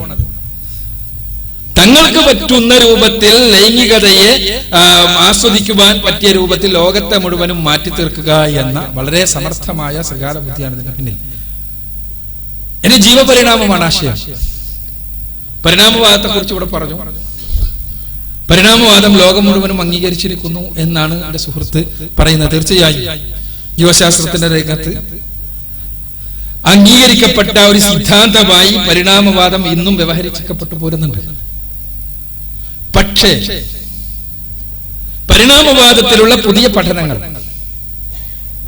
പരിണാമത്തിന്റെ സാധ്യതയെ നിഷേധിക്കുന്നു എന്നുള്ളതാണ് യഥാർത്ഥത്തിലുള്ള വസ്തുത. നമ്മളെല്ലാം പഠിച്ചു വന്നിട്ടുള്ള സ്കൂളിലും കോളേജിലെല്ലാം പഠിച്ചു വരുന്നത് ഡാർവിന്റെയും അതേപോലെ തന്നെ അതിനുശേഷമുള്ള ഡിബ്രീസിന്റെയും എല്ലാം ഉള്ള പരിണാമവാദമാണ്. എന്നാൽ അവിടെ നിന്ന് പോയി ഇപ്പോൾ സ്റ്റീഫൻ ഗോൾഡിനെ പോലെയുള്ള ആളുകൾ മുന്നോട്ട് വെക്കുന്ന പങ്ക്ച്വേറ്റഡ് ഇക്വിലിബ്രിയം, മുമ്പ് നമ്മൾ പഠിച്ചു വന്നതനുസരിച്ച് ഏകകോശ ജീവിയിൽ നിന്ന് 2 കോശമുള്ള ജീവി അങ്ങനെ അങ്ങനെ അങ്ങനെ വലുതായി വലുതായി വലുതായി വെർട്ടിബ്രേറ്റ്സ് ആയി, അങ്ങനെ അതിൽ നിന്ന് ഇങ്ങനെ വന്നു അവസാനം മനുഷ്യനായി തീർന്നു എന്നുള്ള കഥ. ഇത് എത്രത്തോളം ശരിയാണ് എന്നതിന് അത് അങ്ങനെ പറഞ്ഞപ്പോൾ ഡാർവിനെ പോലെയുള്ള ആളുകൾ പറഞ്ഞു വെച്ചിരുന്നത് ഇതിനെ പറ്റിയ രൂപത്തിലുള്ള ഫോസിലുകൾ ലഭിക്കുമെന്നായിരുന്നു. പാലിയന്റോളജിക്കൽ എവിഡൻസസ് ഉണ്ടാകുമെന്നായിരുന്നു. പാലിയന്റോളജിക്കൽ എവിഡൻസസ് കിട്ടിയില്ല എന്ന് മാത്രമല്ല, എവിഡൻസസ് നേർക്ക് നേരെ ഇപ്പറഞ്ഞതിന് എതിരാണ് എന്ന് വന്നപ്പോഴാണ് പങ്ക്ച്വേറ്റഡ് ഇക്വിലിബ്രിയത്തെ പോലെയുള്ള സിദ്ധാന്തങ്ങൾ വരുന്നത്. അഥവാ നേരത്തെ പറഞ്ഞിരുന്നത് മ്യൂട്ടേഷൻ വന്നിട്ട് ചെറിയ പ്രകൃതി നിർദ്ധാരണം വഴി, നാച്ചുറൽ സെലക്ഷൻ വഴി മ്യൂട്ടേഷൻ വരികയും ആ മ്യൂട്ടേഷന്റെ ഫലമായി അടുത്ത തലമുറയിലേക്ക് ചില സ്വഭാവങ്ങൾ, വ്യതിയാനങ്ങൾ വരികയും ചെയ്യുന്നതായിരുന്നു. എന്നാൽ പങ്ക്ച്വേറ്റഡ് ഇക്വിലിബ്രിയം പ്രകാരം പെട്ടെന്നുള്ള ചാട്ടങ്ങളാണ് സംഭവിക്കുക. അഥവാ കുരങ്ങിൽ നിന്ന് മനുഷ്യനായി മാറുമ്പോൾ ഒരുപാട് ഇടത്തുള്ള കണ്ണികൾ ഉണ്ടാകണം എന്നാണ് പരിണാമവാദം പറയുന്നത്. എന്നാൽ ഈ കണ്ണികളുടെ അഭാവം സൃഷ്ടിച്ച ശൂന്യതയിൽ നിന്ന് പുതിയ സിദ്ധാന്തം ഉണ്ടാകുമ്പോൾ അങ്ങനെ കണ്ണികൾ തന്നെ ആവശ്യമില്ല. ഒരു ദിവസം ഒരു കുരങ്ങിന്റെ കുട്ടി മനുഷ്യ കുഞ്ഞായി മാറിയാൽ അങ്ങനെയാണ് യഥാർത്ഥത്തിൽ പരിണാമം സംഭവിച്ചിട്ടുള്ളത് എന്ന രൂപത്തിലാണ് പുതിയ പരിണാമ രംഗത്തെ ശാസ്ത്രജ്ഞന്മാർ പോകുന്നത്. പരിണാമവാദം എത്രത്തോളം ശക്തമായി ഉന്നയിക്കപ്പെടുകയും ഉദ്ധരിക്കപ്പെടുകയും ചെയ്യുന്നുണ്ടോ അത്ര തന്നെ ശക്തമായി സൃഷ്ടി സിദ്ധാന്തവും ഉന്നയിക്കപ്പെടുകയും ഉദ്ധരിക്കുകയും ചെയ്യപ്പെടുകയും ചെയ്യുന്നുണ്ട് ശാസ്ത്രലോകത്ത് ഇന്ന് എന്നുള്ളതാണ് വസ്തുത. നിങ്ങൾക്ക് പരിശോധിച്ചാൽ കാണാൻ സാധിക്കും. പരിണാമവാദത്തിന്റെ മുന്നോട്ടുള്ള ഗമനം കണ്ടാൽ അത് ശാസ്ത്ര ചരിത്രത്തിൽ തന്നെ മ്യൂസിയത്തിലായിരിക്കും അടുത്ത ഒരു 1/4 നൂറ്റാണ്ടെങ്കിലും കഴിഞ്ഞാൽ അതൊരു മ്യൂസിയത്തിൽ പോകും എന്ന് തന്നെയാണ് നമുക്ക് മനസ്സിലാക്കാൻ കഴിയുന്നത്. അപ്പൊ അതുകൊണ്ട് തന്നെ പരിണാമവാദത്തെ ശരിയല്ല എന്ന് സൂചിപ്പിച്ചത് ബോധപൂർവം തന്നെയാണ്, അബദ്ധം സംഭവിച്ചതല്ല എന്ന് പറയാം. നമസ്തേ, ഞാൻ professor Sarojini Shankar, retired professor from NSS college Trivandrum. ഞാൻ ആര്യ സമാജിയാണ്. ഹിന്ദുക്കളുടെ പ്രമാണ ഗ്രന്ഥമായ ഗ്രന്ഥങ്ങൾ വേദങ്ങളാണ്. ആ വേദങ്ങളില് ഈ സൃഷ്ടിയിൽ 3 പദാർത്ഥങ്ങൾ മാത്രമേ നിത്യവും സത്യവുമായിട്ടുള്ളൂ എന്ന് പറഞ്ഞിട്ടുണ്ട്. ഈശ്വരൻ അല്ലെങ്കിൽ പരമാത്മാവ്, ജീവാത്മാവ്, പ്രകൃതി. ഇതിൽ നിന്നും ഇത് ഇസ്ലാം മതം അംഗീകരിക്കുന്നുണ്ടോ? അഥവാ അംഗീകരിക്കുന്നില്ല എങ്കിൽ ഇതിൽ നിന്നും വ്യത്യസ്തമായി എന്തെങ്കിലും ഇസ്ലാം മതത്തിന് സന്ദേശം തരാനുണ്ടോ? മാന്യയായ ടീച്ചറുടെ ചോദ്യം, അവരെ ആര്യസമാജത്തിന്റെ അടിസ്ഥാന തത്വം അനുസരിച്ച് വേദ സംഹിതകൾ ആണ് പ്രമാണങ്ങൾ. അത് പ്രകാരം 3 അടിസ്ഥാന വസ്തുതകളാണുള്ളത്, 3 നിത്യ പദാർത്ഥങ്ങളാണുള്ളത്: ഈശ്വരനും പ്രപഞ്ചവും അതേപോലെ തന്നെ ജീവാത്മാവും. ഇതിൽ നിന്ന് വ്യത്യസ്തമായി ഇസ്ലാമിന് എന്ത് പറയാനുണ്ട് എന്നാണ് ചോദ്യം. ഇസ്ലാം പറയുന്നത് നിത്യം എന്ന പദം അതിന്റെ പൂർണ്ണമായ അർത്ഥത്തിൽ പറയാൻ കഴിയുക സ്രഷ്ടാവായ ഈശ്വരന് മാത്രമാണ് എന്നാണ്. അവൻ ആരംഭമില്ലാത്തവനാണ്, അവസാനവുമില്ലാത്തവനാണ്.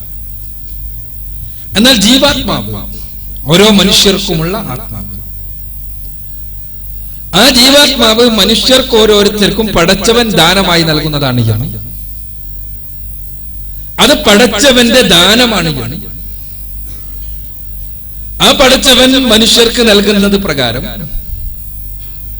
മരണപ്പെട്ടതിന് ശേഷം തീർച്ചയായും ജീവാത്മാവ് പുനർജീവിപ്പിക്കപ്പെടുമെന്നും അവരുടെ നന്മതിന്മകൾക്കനുസൃതമായ ശിക്ഷയും രക്ഷയും ഉണ്ടാകുമെന്നും അതിനുശേഷം പടച്ചവന്റെ അസ്തിത്വത്തിന് വിധേയമായി, നിത്യത്വത്തിന് വിധേയമായി ആത്മാവിന് നിത്യത ലഭിക്കും എന്നുമാണ് ഇസ്ലാം പഠിപ്പിക്കുന്നത്. പ്രപഞ്ചത്തെ സംബന്ധിച്ചിടത്തോളം ദൈവത്തിന്റെ സൃഷ്ടാവിന്റെ ഈശ്വരന്റെ അള്ളാഹുവിന്റെ സൃഷ്ടിയാണ് ഈ പ്രപഞ്ചം എന്നുള്ളതാണ് ഇസ്ലാമിന്റെ ഈ രംഗത്തുള്ള കാഴ്ചപ്പാട്. സൃഷ്ടി എന്ന് പറയുമ്പോൾ അതിന് നിത്യത കൽപ്പിക്കാൻ സാധ്യമല്ല. തുടക്കമുണ്ടാകണം, ഒടുക്കവും ഉണ്ടാകണം. തീർച്ചയായും ഈ പ്രപഞ്ചത്തിന് തുടക്കമുണ്ട് എന്നും ഈ സൃഷ്ടി പ്രപഞ്ചം അവസാനിക്കുമെന്നും നശിക്കുമെന്നും പരിശുദ്ധ ഖുർആൻ വളരെ വ്യക്തമായി മനസ്സിലാക്കി തരുന്നു. അപ്പോൾ ചുരുക്കത്തിൽ ബഹുമാന്യ ജ്യേഷ്ഠ സഹോദരിയുടെ ചോദ്യത്തിന് ഉത്തരം, ഇസ്ലാമിന്റെ പാഠങ്ങൾ പ്രകാരം എല്ലാ അർത്ഥത്തിലും നിത്യമായിട്ടുള്ളത് ഈശ്വരൻ അല്ലാഹു മാത്രമാണ്. മറ്റേത് രണ്ടും തീർച്ചയായും പ്രപഞ്ചം പടച്ചവന്റെ സൃഷ്ടിയാണ്, അതിന് നാശവുമുണ്ട്. ജീവാത്മാവാകട്ടെ മനുഷ്യർക്ക് പടച്ച തമ്പുരാൻ നൽകുന്ന ദാനമാണ്. അവയുടെ നന്മതിന്മകൾക്കനുസരിച്ച് അവക്ക് നിത്യത പടച്ച തമ്പുരാൻ മരണാനന്തര ജീവിതത്തിൽ നൽകും. ദാനമാണ് ഏറ്റവും വലിയ കർമ്മം എന്ന് പറഞ്ഞിട്ടുണ്ട്. എല്ലാ മതഗ്രന്ഥങ്ങളിലും പറയുന്നതാണ്. അതുപോലെ തന്നെ അനാഥരായ ആൾക്കാരെ സംരക്ഷിക്കണമെന്നും അവരുടെ സ്വത്തുവകകൾ നമ്മൾ കയ്യേറരുതെന്നും പിടിച്ചു പറിക്കരുതെന്നും എല്ലാ നമ്മുടെ സന്മാർഗങ്ങളിൽ എല്ലായിടത്തും പറയുന്നു. എന്നാൽ മുസ്ലിം നിയമപ്രകാരം ഞാനൊരു മുസ്ലിം മതവിശ്വാസിയാണെങ്കിൽ എന്റെ മരണശേഷം അനാഥരാകുന്ന എന്റെ കുട്ടികൾക്ക് എന്റെ പിതൃസ്വത്തിൽ അവകാശമില്ല. അത് എന്റെ സഹോദരങ്ങളിലേക്ക് വീതിക്കപ്പെട്ടു പോവുകയാണ്. ശരിക്കും അനാഥരായ അവരുടെ കയ്യിൽ നിന്ന് അവർക്ക് അവകാശപ്പെട്ട സ്വത്തും ധനങ്ങളും മറ്റുള്ളവർ സ്വന്തം ബന്ധുക്കൾ തന്നെ പിടിച്ചു പറിക്കുന്ന ഒരു അവസ്ഥയല്ലേ? എന്താ ചോദിച്ചത്? മാതാപിതാക്കൾ മരണപ്പെട്ടു പോകുന്ന മക്കളെ സംബന്ധിച്ച് അവർക്ക് ആ അച്ഛനോ മരിച്ചുപോയ അച്ഛനോ അമ്മയിലോ ഉള്ള പിതൃസ്വത്തിന് അവകാശമില്ല. മാതാപിതാക്കളുടെ മക്കൾക്ക് പിതൃസ്വത്തിൽ അവകാശമില്ല. ഗ്രാൻഡ് പേരൻസിന്റെ സ്വത്തിൽ നേർക്ക് നേരെ അവകാശം. ഗ്രാൻഡ് പാരന്റ്സിന്റെ സ്വത്തിൽ നേർക്ക് നേരെ അവകാശമില്ല. അത് അവരെ അനാഥമാക്കലല്ലേ എന്നാണ് ചോദ്യം. വളരെ നല്ല പ്രസക്തമായ ചോദ്യമാണ്. ഇസ്ലാമിക നിയമവുമായിട്ട് ബന്ധപ്പെട്ട ചോദ്യമാണ്. സ്വത്ത് വിതരണവുമായി ബന്ധപ്പെട്ട നിയമങ്ങൾ, അതല്ലെങ്കിൽ നിയമങ്ങൾ, പൊതുവെ നിയമങ്ങൾക്ക് നിയമങ്ങളുടെ ഒരു രീതിയുണ്ട്. നിയമങ്ങളുടെ രീതിയിലെ നിയമത്തിന് പോകാൻ കഴിയുള്ളൂ. വൈകാരിക പ്രശ്നങ്ങൾ പരിഹരിക്കാൻ നിയമത്തിന് കഴിയില്ല. വൈകാരിക പ്രശ്നങ്ങൾ പരിഹരിക്കുവാൻ നിയമത്തിൻ്റെതല്ലാത്ത മാർഗങ്ങൾ ആവശ്യമായി വരും. ഇപ്പോ സ്വത്തിന്റെ കാര്യം തന്നെ എടുത്തു നോക്കിയാൽ, ഒരു ബിസിനസ്സുകാരനായ പിതാവിന്റെ മകൻ, 3 മക്കളുണ്ടെന്ന് വിചാരിക്കുക. മൂത്ത മകൻ പിതാവിനോടൊപ്പം ബിസിനസ് ചെയ്യാൻ തുടങ്ങി. അങ്ങനെ ബിസിനസ്സിൽ ഒരുപാട് ഉയർന്നു. അയാൾ ഇപ്പൊ സ്വന്തമായൊരു ബിസിനസ് ചെയ്യുന്നു. അങ്ങനെ അയാൾക്ക് ഇപ്പൊ പിതാവിനേക്കാളും വലിയ ബിസിനസ് സാമ്രാജ്യങ്ങൾ. രണ്ടാമത്തെ മകൻ പിതാവിന്റെ സ്വത്ത് ഉപയോഗിച്ചിട്ട് പഠിച്ചു, ഉയർന്ന ഒരു വിശഗ്വരനായ ഡോക്ടറായി. അതുവഴി അയാൾക്ക് സാമ്പത്തികമായ ഒരുപാട് ഫലങ്ങൾ ഉണ്ടാകുന്നു. മൂന്നാമത്തെ ഒരു മോൻ, അയാൾ ഡിഗ്രി ഫസ്റ്റ് ഇയർ ആകുന്ന സമയത്താണ് പിതാവ് മരിക്കുന്നത്. ഇവിടെ യഥാർത്ഥത്തിൽ നമ്മളെ വികാരം പറയുന്നത് മൂന്നാമത്തെ മകന് കൂടുതൽ സ്വത്ത് കൊടുക്കണം എന്നാണ്. പക്ഷെ നിയമത്തിന് അത് പറയാൻ കഴിയില്ല. നിയമത്തിന് നിയമത്തിന്റെ രീതിയിലേ പോകാൻ കഴിയും. ഇസ്ലാമിൽ സ്വത്തവകാശം നേർക്ക് നേരെയുള്ള അവകാശികളുണ്ട്. അവരില്ലെങ്കിലാണ് അതിന്റെ അടുത്ത അവകാശികൾക്ക് വരിക. ഉദാഹരണത്തിന് എന്റെ സ്വത്തിൽ എന്റെ മക്കൾക്ക് അവകാശമുണ്ട്. മക്കളില്ലെങ്കിലാണ് പേരക്കുട്ടികൾക്ക് അവകാശം വരുന്നത്. അതേപോലെ തന്നെ എല്ലാ സ്ഥലത്തും. അപ്പം മക്കളില്ലെങ്കിൽ പേരക്കുട്ടികൾക്ക് അവകാശം വരും. എന്നാൽ മക്കളുണ്ടെങ്കിലോ? ഞാൻ മരണപ്പെടുന്ന സമയത്ത് എനിക്ക് മക്കളുണ്ട്. ഒരു മകൻ മരണപ്പെട്ടിട്ടുണ്ട്.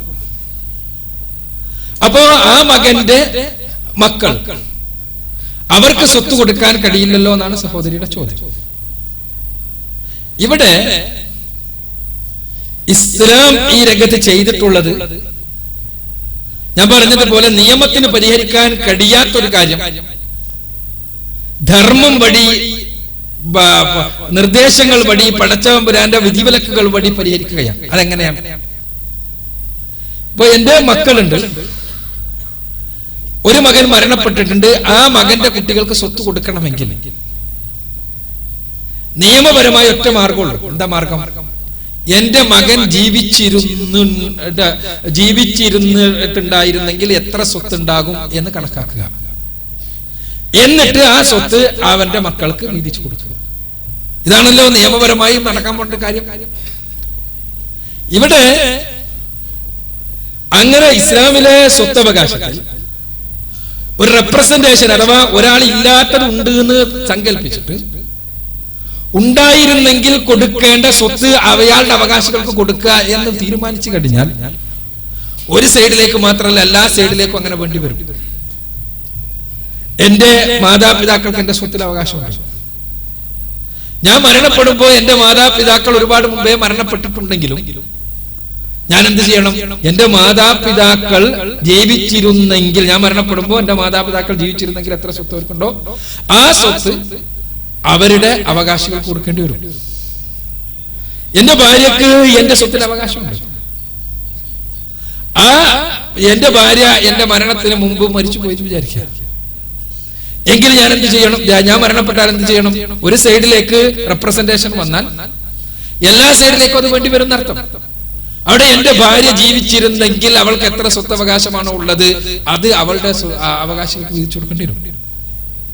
അങ്ങനെയാകുമ്പോ റെപ്രസെന്റേഷൻ നമുക്ക് ഒരു സൈഡിലേക്ക് മാത്രമായി സാധ്യമല്ല, എല്ലാ സൈഡിലേക്കും ഉണ്ടാക്കി കഴിഞ്ഞാൽ സംഭവിക്കൽ എന്താന്ന് വെച്ചാൽ എല്ലാ ഒരു സ്വത്ത്, വലിയൊരു സ്വത്ത് വീതിക്കുമ്പോ എല്ലാ ഒരു വലിയ കോൺഫറൻസിന്റെ ആള് വേണ്ടി വരും ആ വീതിക്കാൻ തന്നെ. അങ്ങനെ അത്രയും ആളുകൾ ഉണ്ടാവും.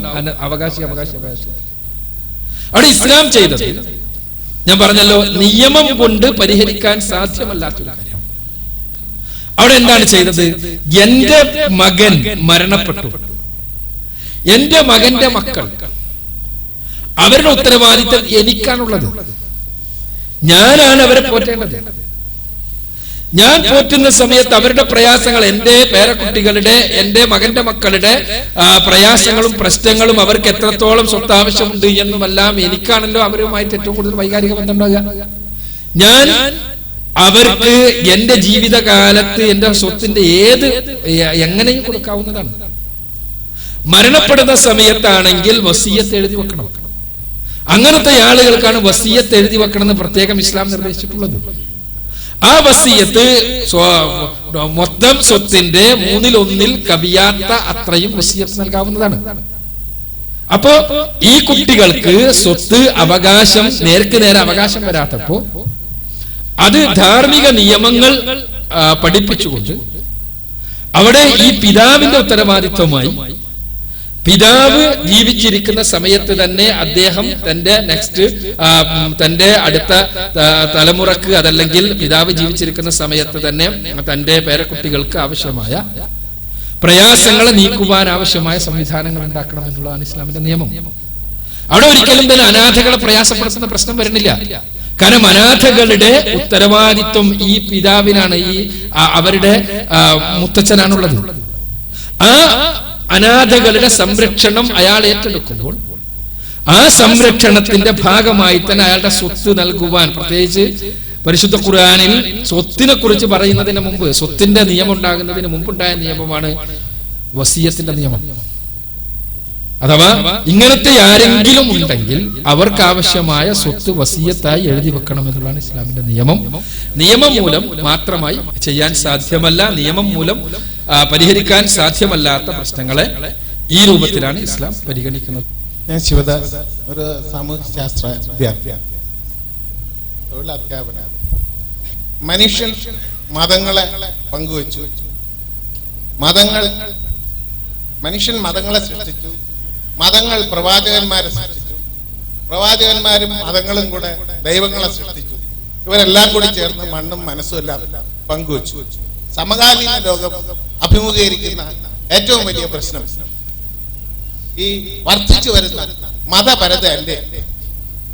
ശാസ്ത്ര സാങ്കേതിക മേഖല കൈവരിച്ച മുഴുവൻ നേട്ടങ്ങളെയും പ്രൊഫഷണലായി ഉപയോഗിച്ചുകൊണ്ട് മതങ്ങളും ഈ പറഞ്ഞ സംഗതികളെല്ലാം കൂടി ചേർന്നുള്ള മത്സരമല്ലേ യഥാർത്ഥത്തിൽ സമകാലീന ലോകം നേരിടുന്ന ഏറ്റവും വലിയ പ്രശ്നം.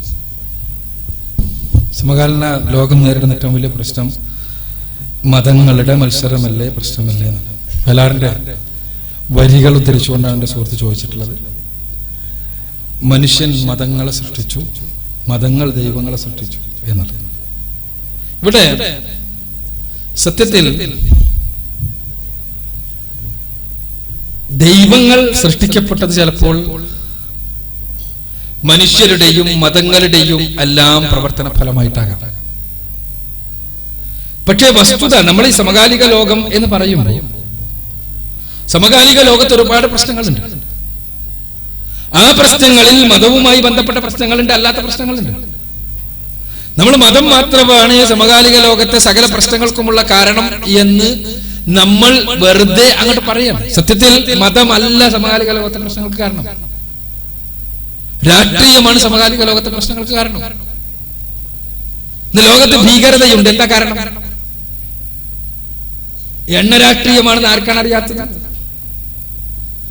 എണ്ണ രാഷ്ട്രീയം അത് മതത്തെ ഹൈജാക്ക് ചെയ്യാൻ ശ്രമിക്കുകയും മതത്തെ, വിശ്വാസികളുടെ മതത്തെ, മതപരതയെ തങ്ങളുടെ താല്പര്യങ്ങൾക്കനുസൃതമായി ഹൈജാക്ക് ചെയ്യുവാൻ വേണ്ടി പരിശ്രമിക്കുകയും ചെയ്യുമ്പോഴാണ് അവിടെ പ്രശ്നങ്ങൾ ഉണ്ടാകുന്നത്. ഇവിടെ പ്രഭാഷണത്തിൽ പറഞ്ഞു ഒരുപാട് കുഴപ്പങ്ങൾ സമൂഹത്തിൽ ഉണ്ടായ കുഴപ്പങ്ങളെ. മതമാണോ അതിനുള്ള ഉത്തരവാദി? ഒരു മതമല്ല. ഒന്നാം ലോക മഹായുദ്ധം, രണ്ടാം ലോക മഹായുദ്ധം, വിയറ്റ്നാം യുദ്ധം, ലോകത്തുണ്ടായ കുറെ കുഴപ്പങ്ങൾ. ഇവിടെ മനുഷ്യർക്ക് വെളിച്ചം നൽകാൻ എന്തിന് കഴിയുമെന്നുള്ളതാണ് ചോദ്യം. നമുക്ക് വെറുതെ മതം അങ്ങനെയാണ്, മതങ്ങളെ ദൈവങ്ങളെ സൃഷ്ടിച്ചു എന്ന് പറഞ്ഞിട്ട് നമുക്ക് പോകാം. പക്ഷേ മനുഷ്യ ജീവിതത്തിന്, രഹസ്യവും പരസ്യവുമായ മനുഷ്യ ജീവിതത്തിന് കൃത്യമായ മാർഗദർശനം നൽകാൻ, ആ മാർഗദർശനത്തിനനുസരിച്ച് ജീവിതത്തെ വിശുദ്ധീകരിക്കാൻ. ഇപ്പോൾ പറഞ്ഞല്ലോ ടെക്നോളജി എന്തിനു വേണ്ടി ഉപയോഗിക്കപ്പെടുന്നത്? മതമൊന്നുമല്ല. 5000 ഭൂമികളെ നശിപ്പിക്കാൻ ആവശ്യമായ ആയുധം നമ്മൾ എടുത്തിട്ടുണ്ട്. ഏതെങ്കിലും മതത്തിന്റെ അടുത്താണോ? നമ്മള് ജീൻ മാപ്പിംഗ് നടത്തി. ജീൻ മാപ്പിംഗ് എന്തിനാണ് ഉപയോഗിക്കപ്പെടുന്നത്? ചില പ്രത്യേക സമൂഹങ്ങളുടെ ജനറ്റിക് ഐഡന്റിറ്റി മനസ്സിലാക്കിയിട്ട് ആ ജനറ്റിക് ഐഡന്റിറ്റിക്ക് അനുസൃതമായ ആയുധങ്ങൾ നിർമ്മിക്കാൻ, ജനറ്റിക് വെപ്പൺസ് ഉണ്ടാക്കാൻ. മതമാണോ അവിടെ? അവിടെ പിടിച്ചു വെക്കാൻ കഴിയണമെങ്കിൽ, ശരിയല്ല എന്ന് പറയാൻ കഴിയണമെങ്കിൽ, തെറ്റാണ് എന്ന് ഉത്ബോധിപ്പിക്കാൻ സാധിക്കണമെങ്കിൽ അവിടെ യഥാർത്ഥത്തിലുള്ള വിശ്വാസം ഉണ്ടായേ തീരും. ആ വിശ്വാസമാണ് യഥാർത്ഥ മതം.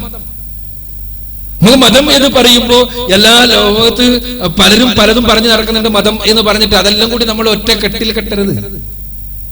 അവിടെയാണ് നമ്മൾ വേദഗ്രന്ഥങ്ങളുടെ സന്ദേശം എന്ന വിഷയം പ്രസക്തമാകുന്നത്. എന്താണ് വേദഗ്രന്ഥങ്ങളെല്ലാം അടിസ്ഥാനപരമായി പഠിപ്പിച്ചിട്ടുള്ളത് പരിശോധിക്കണം. നമ്മള് കേവലം ആരെങ്കിലും നമ്മുടെ മീഡിയ ഇപ്പൊ പറഞ്ഞു പഠിപ്പിച്ചുകൊണ്ടേ ഇരിക്കുന്നത് ലോകത്തെ ഏറ്റവും എല്ലാ പ്രശ്നങ്ങളുടെയും കാരണം മതമാണ്. പക്ഷെ അതിനപ്പുറത്ത് യാഥാർത്ഥ്യം എന്താണ്? മതപരതയാണോ പ്രശ്നം? അതല്ല, ഞാൻ നേരത്തെ പരിശുദ്ധ ഖുർആൻ ഉദ്ധരിച്ചുകൊണ്ട് പറഞ്ഞല്ലോ, മതം കേവലം മതനിഷേധമായി തീർന്നതാണോ പ്രശ്നം? ഇന്ന് മതം പലർക്കും കേവലം പുറത്തു കാണിക്കുവാൻ വേണ്ടിയുള്ള ഒരു പ്രകടനപരത മാത്രമാണ്. പ്രകടനപരതക്കപ്പുറത്ത് മതത്തിന്റെ ആത്മാവ് നമ്മുടെ ജീവിതത്തിലേക്ക് കടന്നു വരികയും സട്ടാവായ നമ്മുടെ നാഥൻ, ആ നാഥന്റെ നിയമവും നിർദ്ദേശവും അനുസരിച്ച് ജീവിക്കണം എന്നുള്ള ബോധം കടന്നു വരികയും ചെയ്യുമ്പോൾ തീർച്ചയായും ഇവിടെയെല്ലാം പ്രശ്നങ്ങൾക്ക് പരിഹാരമാകും. അതേ പരിഹാരമാകും. സ്വകാര്യതകളിൽ ഞാൻ നേരത്തെ പറഞ്ഞ ജനറ്റിക് മാപ്പിംഗ് നടത്തിയിട്ട് കേരളക്കാരന്റെ ജനറ്റിക് ഐഡന്റിറ്റി മനസ്സിലാക്കിയിട്ട് കേരളക്കാർക്ക് ആവശ്യമായ ജനറ്റിക് വെപ്പൺ എങ്ങനെ ഉണ്ടാക്കണം എന്ന് ചിന്തിക്കുന്ന ശാസ്ത്രജ്ഞനെ പിടിച്ചു വെക്കണമെങ്കിൽ, നിരപരാധികളായ മനുഷ്യരെ കൊന്നൊടുക്കുന്നത് ശരിയല്ല എന്ന് അയാൾക്ക് ബോധം നൽകണമെങ്കിൽ, അതിന് നേരത്തെ ഇവിടെ സ്വാമിജി സൂചിപ്പിച്ച യഥാർത്ഥത്തിലുള്ള ധർമ്മവും ആത്മീയതയും മതവും തന്നെയാണ്. അപ്പൊ അത് യഥാർത്ഥത്തിൽ നമ്മൾ മറക്കരുത്. മതങ്ങളുടെ പേരിൽ കുഴപ്പങ്ങൾ ഉണ്ടാകുന്നു എന്നതിന്റെ മാത്രം അടിസ്ഥാനത്തിൽ. താങ്കളുടെ പ്രഭാഷണത്തിലുടനീളം ഞാൻ ഒരു കാര്യം കൂടെ പറഞ്ഞു. മനുഷ്യൻ മതങ്ങളെ സൃഷ്ടിച്ചു, മതങ്ങൾ പ്രവാചകന്മാരെ സൃഷ്ടിച്ചെന്ന് കൂടെ ഞാൻ കൂട്ടിച്ചേർത്തു. അത് താങ്കൾ കേട്ടില്ല, അതിന് മറുപടിയും പറഞ്ഞില്ല. ദൈവങ്ങളെ സൃഷ്ടിച്ചു, ഇവരെല്ലാം കൂടി ചെയ്യുന്ന പറഞ്ഞു. ആ പ്രവാചകന്മാരെ ചേർത്താണ് എന്റെ മറ്റു ഉപചോദ്യം വന്നത്. അപ്പൊ താങ്കളുടെ പ്രഭാഷണത്തിലുടനീളം നബി തിരുമേനിയാണ് അവസാനത്തെ പ്രവാചകൻ എന്ന് പറയുന്നുണ്ട്. അങ്ങനെയാണെങ്കിൽ ഞാനൊരു ചോദ്യം ചോദിക്കുക. നബി തിരുമേനിക്ക് ശേഷം പ്രവാചകന്മാർ ഉണ്ടായിട്ടില്ലേ? ഇനിയും പ്രവാചകന്മാർ ഉണ്ടാവില്ലേ? അവസാനത്തേതെന്ന് പറഞ്ഞ് ഏതെങ്കിലും ഒന്നുണ്ടോ? അങ്ങനെ ഉണ്ടാകാമോ? ആ ചോദ്യം. മതങ്ങൾ പ്രവാചകന്മാരെ സൃഷ്ടിച്ചു എന്നതിന് ഞാൻ മറുപടി അറിഞ്ഞില്ല എന്നുള്ളതാണ്. സ്വാഭാവികമായിട്ടും മതങ്ങൾ പ്രവാചകന്മാരെ സൃഷ്ടിച്ചു എന്നത് മതങ്ങൾ സൃഷ്ടിക്കപ്പെട്ടതാണ് എന്നുള്ള വാദത്തിനാണ് ഞാനിവിടെ മറുപടി പറഞ്ഞത്. യഥാർത്ഥത്തിൽ പ്രവാചകന്മാർ ദൈവത്താൽ നിയോഗിക്കപ്പെട്ടവരാണ്. പ്രവാചകന്മാരാരും മതങ്ങൾ സൃഷ്ടിച്ചിട്ടില്ല. ലോകത്ത് നിങ്ങൾക്ക് എവിടെയുള്ള മത ഗ്രന്ഥങ്ങൾ എടുത്ത് പരിശോധിക്കുക. ഏതെങ്കിലും ദൈവദൂതന്മാർ, പ്രവാചകന്മാർ അവരുടെ പേരിലോ പ്രദേശത്തിന്റെ പേരിലോ ഉള്ള മതം സൃഷ്ടിച്ചിട്ടുണ്ടോ? ഇല്ല. പ്രവാചകന്മാർ മതങ്ങൾ സൃഷ്ടിക്കുകയല്ല ചെയ്തത്. പ്രവാചകന്മാർ പഠിപ്പിച്ചത് നിങ്ങളുടെ നാഥനായ നിങ്ങളുടെ സ്രഷ്ടാവിനെ നിങ്ങൾ ആരാധിക്കണം, അവന്റെ നിയമനിർദ്ദേശങ്ങൾ അനുസരിച്ച് ജീവിക്കണം. ഇതാ പറഞ്ഞത്. അതെല്ലായിടത്തും പ്രവാചകന്മാരും അവരെല്ലാരും ഓരോരുത്തർ ഓരോ മതം സൃഷ്ടിച്ച് അവരെല്ലാരും ആ മതത്തിന്റെ ആരാധ്യന്മാരായി നിന്നിട്ടില്ല. എവിടെയും അങ്ങനെ ഉണ്ടായിട്ടില്ല. അന്തിമ പ്രവാചകനാണ് മുഹമ്മദ് റസൂലുള്ളാഹി സ്വല്ലല്ലാഹു അലൈഹി വസല്ലം എന്ന് പറയുമ്പോ ഇനി പ്രവാചകന്മാരുണ്ടാകില്ലേ എന്നാണ് സുഹൃത്തിന്റെ ചോദ്യം. ഇല്ല. മുഹമ്മദ് നബിയോടുകൂടി പ്രവാചകത്വത്തിന് അവസാനം കുറിക്കപ്പെട്ടു. അതിന്റെ അർത്ഥം വിശുദ്ധ പുരുഷന്മാരോ നന്മയുള്ളവരോ ഒന്നും പിന്നീട് ഉണ്ടാവില്ല എന്നല്ല. അത് ലോകത്തെല്ലായിടത്തുമുള്ള, നിങ്ങൾ പരിശോധിച്ചാൽ എല്ലായിടത്തുമുള്ള മഹാപുരുഷന്മാരെ കുറിച്ചുള്ള സങ്കല്പനങ്ങളിൽ ഒരു അവസാനത്തെ വ്യക്തിയെ കുറിച്ചുള്ള പ്രതീക്ഷ കാണാൻ കഴിയും.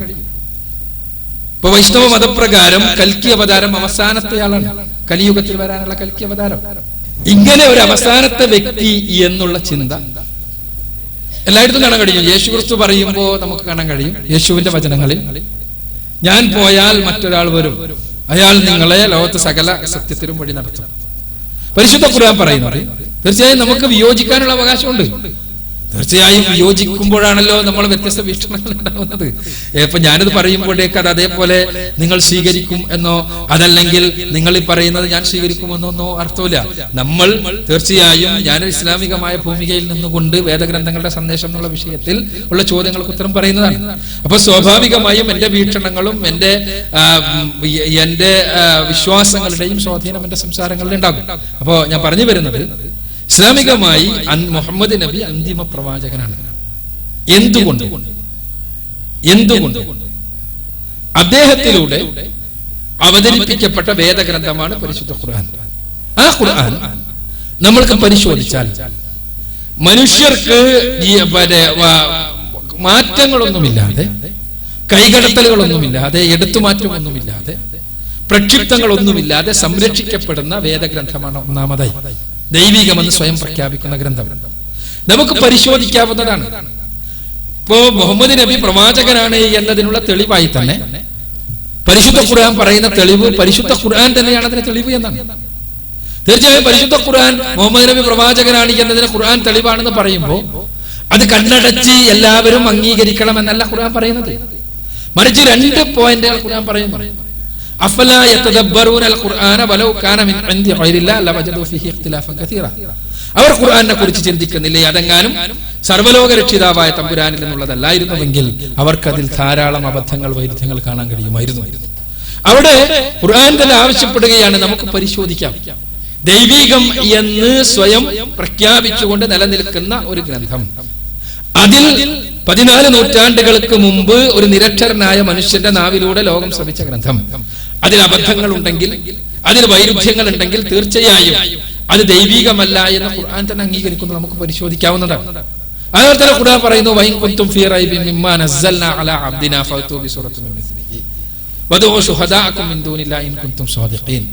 ഈ ഗ്രന്ഥത്തെ കുറിച്ച് നാം നമ്മുടെ ദാസന് അവതരിപ്പിച്ചു കൊടുത്ത ഈ വേദഗ്രന്ഥത്തെ കുറിച്ച് ആർക്കെങ്കിലും സംശയം ഉണ്ടെങ്കിൽ അതിലൊരു അധ്യായത്തിന് തുല്യമായ ഒരു അധ്യായമെങ്കിലും നിങ്ങൾ കൊണ്ടുവരിക. ഇത് അറബികളോട് അന്ന് നടത്തിയ ഒരു വെല്ലുവിളിയാണ്. ഖുർആനിലെ ഏറ്റവും ചെറിയ അധ്യായത്തിന് തുല്യമായ ഒരു അധ്യായമെങ്കിലും കൊണ്ടുവരാനുള്ള വെല്ലുവിളിക്ക് ഇതുവരെ മറുപടി ലഭിച്ചിട്ടില്ല എന്നുള്ളതാണ് വസ്തുത. നിങ്ങൾക്ക് പരിശോധിക്കാവുന്നതാണ്. ഞാൻ പറയുന്നത്, നമ്മൾ പരിശോധനാക്ഷമമായ ചില കാര്യങ്ങൾ നിങ്ങളുടെ മുന്നിൽ അവതരിപ്പിക്കുക മാത്രം. ഇതിന്റെ അടിസ്ഥാനത്തിൽ ഈ ഖുർആൻ പറയുന്നു, ഏത് അവസാനത്തെന്ന് പറഞ്ഞാൽ എങ്ങനെയായിരുന്നാലും ലോകം ഇങ്ങനെ മുന്നോട്ട് പോവുകയാണല്ലോ. പ്രവാചകന്മാരെങ്ങനെ വന്നാൽ ഏതെങ്കിലും ഒരാൾ ഏതായാലും അവസാനത്തെ ആളാവേണ്ടി വരുള്ളൂ, അല്ലെ? ഏതായിരുന്നാലും ഇവിടെ പറഞ്ഞു വന്നത് മുഹമ്മദ് നബി അന്തിമ പ്രവാചകനാണ് എന്നാണ് ഖുർആൻ പഠിപ്പിക്കുന്നത്. ആ കാര്യം മനസ്സിലാക്കുക.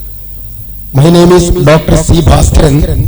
I am ex-deputy general manager of NABARD, now working as an advocate in Trivandrum Bar. I am also a yoga teacher of Swami Ramdev. My question has, I first appreciate your attempt that you have made to make a discussion on the common messages and holy scriptures. I don't know the niche of truth represent. I am not representing any religion or any establishment. I am a free person. I don't know whether the niche of truth represents the mainstream Muslim community of Kerala or their religious establishment. If they represent, it is okay, our discussions are very fruitful. If they don't represent, it is of no use. Let me tell you. Second, and you have said that the spirit of all religions are the same, but there are areas of difference. That is a very good observation. I appreciate your view. And many of the religious scholars who have come here, they have well studied some tenets of other religions and also the agenda of world powers. It is highly appreciable, and we were enriched by your knowledge, no doubt about that. But I request you one thing. There are so many religions in our world, and the main religion is Christianity, Islam, and then comes Hinduism and other religions. You said that there are areas of difference. If there are areas of differences, definitely there will be areas of fight. If there is areas of commonality, there will be less fight. And religions are now fighting. It is a naked truth. If a Christian pastor stands there, he will definitely prove his religion. If a Hindu stands there, he will prove his religion. If an Islamic man stands, he will prove that Muhammad is okay, Islam is okay. But is there any way to reduce the differences? Can there be a world government? Please excuse me. to discuss the differences and reduce it and edit the religious scriptures so that the areas of differences can be reduced? One question. Then second question is Malayalam. ഇവിടെ ഈ ലോകത്ത് മതവിശ്വാസികളുണ്ട്. ഞാനും മതവിശ്വാസിയാണ്, നിങ്ങളും മതവിശ്വാസിയാണ്. അപ്പൊ മതവിശ്വാസം വിശ്വസിക്കുന്നു നമ്മുടെ religious ടെസ്റ്റിൽ പറഞ്ഞ കാര്യം. അതേസമയം സത്യാന്വേഷികളുമുണ്ട്. സത്യാന്വേഷികൾ എല്ലാ റിലീജിയനിലും ഉണ്ട്. അപ്പൊ ഇന്ന് ലോകം രണ്ടായിട്ട് വിഭജിക്കുകയാണ്, സത്യാന്വേഷകരും വിശ്വാസികളും. വിശ്വാസികൾക്ക് അന്വേഷണത്തിന്റെ ആവശ്യമില്ല, അന്വേഷകർക്ക് വിശ്വാസത്തിന്റെ ആവശ്യമില്ല. ഇതിനെപ്പറ്റി ഇസ്ലാമിന്റെ നിങ്ങളുടെ വീക്ഷണം എന്താണ്? Thank you. ഉത്തരം വലുതാണെന്ന് കംപ്ലൈന്റ് ചെയ്ത ആള് ചോദ്യമാണ് ഭയങ്കര. എന്താണ് ലോകത്ത് വിശ്വാസികളും സത്യാന്വേഷികളുമാണ് ഉള്ളത്. ഇസ്ലാമിന്റെ ഈ രംഗത്തുള്ള കാഴ്ചപ്പാട് എന്താണ്? യഥാർത്ഥത്തിൽ ഇസ്ലാമിന്റെ കാഴ്ചപ്പാട് സത്യാന്വേഷണത്തിലൂടെയാണ് ഒരാൾ വിശ്വാസത്തിൽ എത്തേണ്ടത്. വിശ്വാസം അന്ധമായി പിന്തുടരപ്പെടേണ്ടതല്ല എന്നുള്ളതാണ് ഇസ്ലാമിന്റെ ഈ രംഗത്തുള്ള കാഴ്ചപ്പാട്. അതുകൊണ്ടാണ് ഖുർആൻ പേർത്തും നമ്മളോട് ആവശ്യപ്പെടുന്നത്, നിങ്ങൾ ചിന്തിക്കണം, പഠിക്കണം, മനസ്സിലാക്കണമെന്ന്. അവ ചിന്തിച്ച് പഠിച്ച് മനസ്സിലാക്കിയിട്ടാണ് വിശ്വാസം സ്വീകരിക്കേണ്ടതും തിരസ്കരിക്കേണ്ടതും. അതല്ലാതെ കേവലം വൈകാരികതയിലോ അതല്ലെങ്കിൽ മറ്റെന്തെങ്കിലും തലത്തിലോ അധിഷ്ഠിതമായിട്ടല്ല നമ്മുടെ വിശ്വാസവും നമ്മുടെ ജീവിതവും തീരുമാനിക്കപ്പെടേണ്ടത്. ഇസ്ലാമിന്റെ രംഗത്തുള്ള കാഴ്ചപ്പാട് അതാണ്. വിശ്വാസം നാം അന്വേഷണത്തിലൂടെ പഠനത്തിലൂടെ എത്തിച്ചേരേണ്ടതാണ് വിശ്വാസം എന്നുള്ളത്. ഒന്ന് രണ്ട് ചെറിയ ചോദ്യങ്ങളുണ്ട്. ഇപ്പോൾ ഉത്തരം തരാൻ സമയം കിട്ടുന്നില്ലെങ്കിൽ എഴുതി അയച്ചു തന്നാലും മതി. ഞാൻ അഡ്രസ് കൂടെ കൊടുത്തേക്കാം. നിങ്ങളുടെ ഈ സംരംഭത്തിന് ഞാൻ അഭിനന്ദിക്കുന്നു. കാരണം മറ്റൊരു മതം പോലും ഇങ്ങനെ ഒരു ചോദ്യോത്തരത്തിന് അനുവദിക്കുമെന്ന് എനിക്ക് തോന്നുന്നില്ല. പിന്നെ എന്റെ ചോദ്യങ്ങൾ ചുരുക്കിയെന്ന് പറയാം. ഒന്ന്, ദൈവം എന്ന പദത്തിന്റെ ഡെഫിനിഷൻ ആൻഡ് പ്രൂഫ്, അതിന്റെ നിർവചനവും തെളിവും എനിക്ക് വേണം. പിന്നീട് മറ്റൊന്ന്, രണ്ടാമത്തെ ചോദ്യം, ഈ നമ്മുടെ കുടുംബം എന്ന് പറയുന്ന ഏർപ്പാട് പൊളിച്ചെഴുതിയിട്ട് ഫ്രീഡം ഓഫ് സെക്സ് പൂർണ്ണമായി നടപ്പാക്കുന്നതല്ലേ മനുഷ്യന്റെ പുരോഗതിക്ക് ഏറ്റവും നല്ലത്? ചോദ്യത്തിന് ഉത്തരം. പിന്നീട് പോപ്പുലേഷൻ കൺട്രോൾ ഇപ്പോൾ ഇല്ലാതിരിക്കുകയാണ്. അതുകൊണ്ട് വരുന്ന ഉപദ്രവം കൃത്രിമ കീടനാശിനികളെയും കൃത്രിമ വളങ്ങളെയും ഉപയോഗിച്ച് മനുഷ്യൻ രോഗത്തിലേക്ക് പോയി മനുഷ്യൻ മുഴുവനായി ഇവിടുന്ന് ഈ പ്ലാനറ്റിൽ നിന്ന് അന്തർസ്ഥാനം ചെയ്യാൻ പോവുകയാണ്. അതിന് ശരിയായി കണക്കിലെടുത്ത്, അതിന്റെ കൂടുതൽ വിവരങ്ങൾ ഞാൻ തരാം, കണക്കിലെടുത്ത് പോപ്പുലേഷൻ കൺട്രോളിന് ഇസ്ലാം മതം മുൻകൈ എടുക്കുമോ? പിന്നീട് ഒരു ചോദ്യം കൂടി ആകാമോ? ദൈവത്തിന്റെ നിർവചനവും അതേപോലെ തന്നെ ഈ പ്രൂഫുമാണ് ചോദിച്ചിട്ടുള്ളത്. ഖുർആൻ ദൈവത്തിന് നൽകുന്ന നിർവചനം, ഖുർആനിലെ 112-ാമത്തെ അധ്യായത്തിലെ 4 വചനങ്ങളിലൂടെ ഖുർആൻ നൽകുന്ന നിർവചനം, ഖുൽ ഹുവല്ലാഹു അഹദ് അല്ലാഹു സമദ് ലം യലിദ് വലം യൂലദ് വലം യകുൽ ലഹു കുഫുവൻ അഹദ്. അഥവാ അല്ലാഹു ദൈവം സൃഷ്ടാവ്, അവൻ ഏകനും അദ്വിതീയനുമാണ്. ഏകൻ എന്ന് പറഞ്ഞാൽ അവന്റെ അസ്തിത്വത്തിൽ ഒന്നും വിഘടിപ്പിക്കാൻ സാധ്യമല്ല, അവനെ പോലെ മറ്റൊന്നും ഇല്ലതാണ്. രണ്ടാമത്തെ ഞാൻ മുഴുവൻ പറയാം, തെളിവ് ഞാൻ പറയാം. ഇത് ഡെഫിനിഷൻ അല്ലേ ഞാൻ പറയണ, ഇപ്പോ തെളിവ് പിന്നല്ലേ.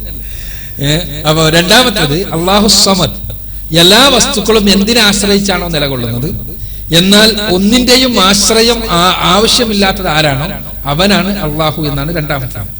മൂന്നാമത്തേത് ലം യലിദ് വലം യൂലദ്, ജനിക്കുകയോ ജനിപ്പിക്കുകയോ ചെയ്യപ്പെട്ടിട്ടില്ലാത്ത അവനാണ് അവൻ.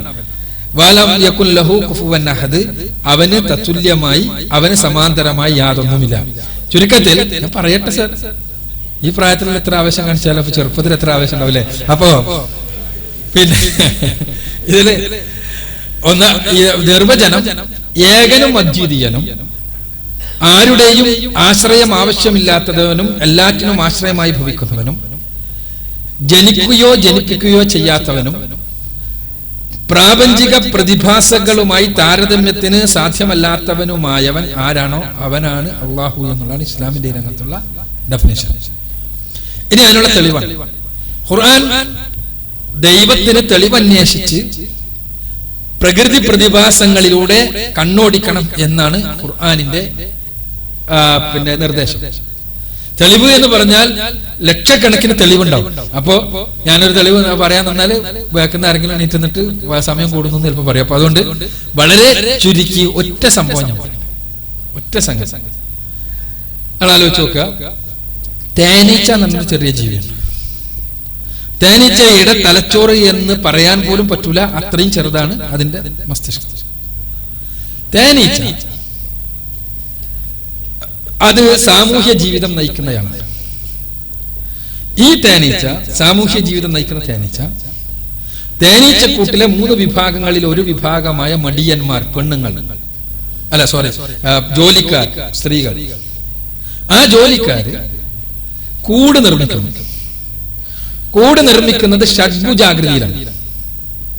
ഈ ഷഡ്ഭുജാകൃതിയിൽ നിർമ്മിക്കുമ്പോൾ ആ കൂട്ടിലെ കോണളവ് ഒരിക്കലും തെറ്റുന്നില്ല.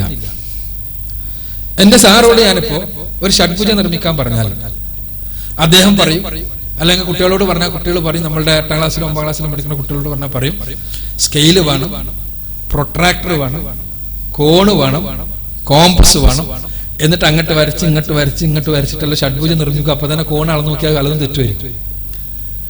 അതേസമയം ഈ സൂക്ഷ്മജീവിയായ തേനീച്ച വളരെ കൃത്യമായി കണിശതയോടുകൂടി കോണളവുള്ള കൂട് നിർമ്മിക്കുന്നു.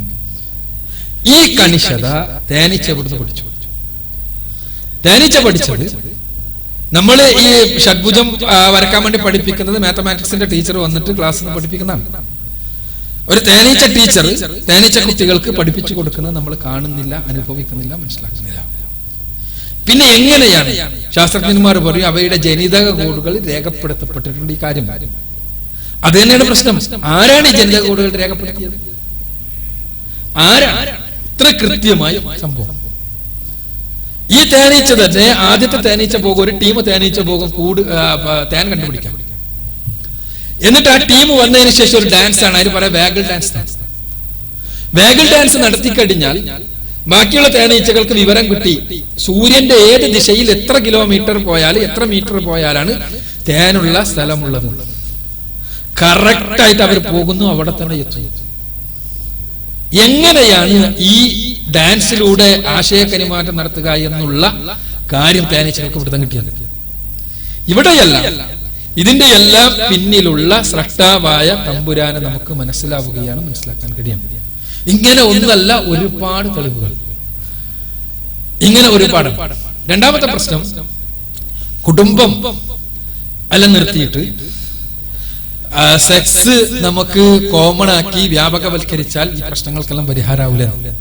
യഥാർത്ഥത്തിൽ സെക്സ് വ്യാപകവൽക്കരിക്കുക എന്ന, കുടുംബത്തിൽ നിന്ന് സെക്സിനെ മോചിപ്പിക്കുക എന്ന ആശയം ആൺകോയ്മയുടെ ആശയമാണ്. പുരുഷ മേധാവിത്വത്തിന്റെ, പുരുഷ തലച്ചോറിന്റെ ആശയമാണ്. എന്തുകൊണ്ടെന്നാൽ സെക്സ് എന്നുള്ളത് ഒരു ജീവശാസ്ത്രപരമായ പ്രതിഭാസമാണ്, ഒരു കൊടുക്കൽ വാങ്ങലാണ്. പുരുഷനെ സംബന്ധിച്ചിടത്തോളം ജീവശാസ്ത്രപരമായ ഈ കൊടുക്കൽ വാങ്ങലിൽ സംതൃപ്തി ഉണ്ടാകണമെങ്കിൽ ശരീരം മാത്രം ഉണ്ടായാൽ മതി. എന്നാൽ സ്ത്രീക്ക് ശരീരം മാത്രമല്ല മനസ്സും കൂടി വേണം. അഥവാ താൻ ഇഷ്ടപ്പെടുന്ന, തനിക്കിഷ്ടമുള്ള ഒരാളുമായി ശരീരം പങ്കുവെക്കപ്പെടുമ്പോൾ മാത്രമാണ് സംതൃപ്തമായ ശാരീരിക ബന്ധം പോലും പെണ്ണിന് കഴിയുക എന്ന് ലൈംഗിക മനഃശാസ്ത്രജ്ഞന്മാർ സൂചിപ്പിക്കുന്നു. അങ്ങനെയാകുമ്പോൾ സെക്സ് വ്യാപകവൽക്കരിക്കപ്പെടുക, കുടുംബത്തിൽ നിന്ന് വേർപെടുത്തുക എന്ന് പറയുമ്പോൾ സംഭവിക്കുക പുരുഷാധിപത്യവും പെണ്ണിന് പീഡനവുമായിരിക്കും, പ്രയാസവുമായിരിക്കും.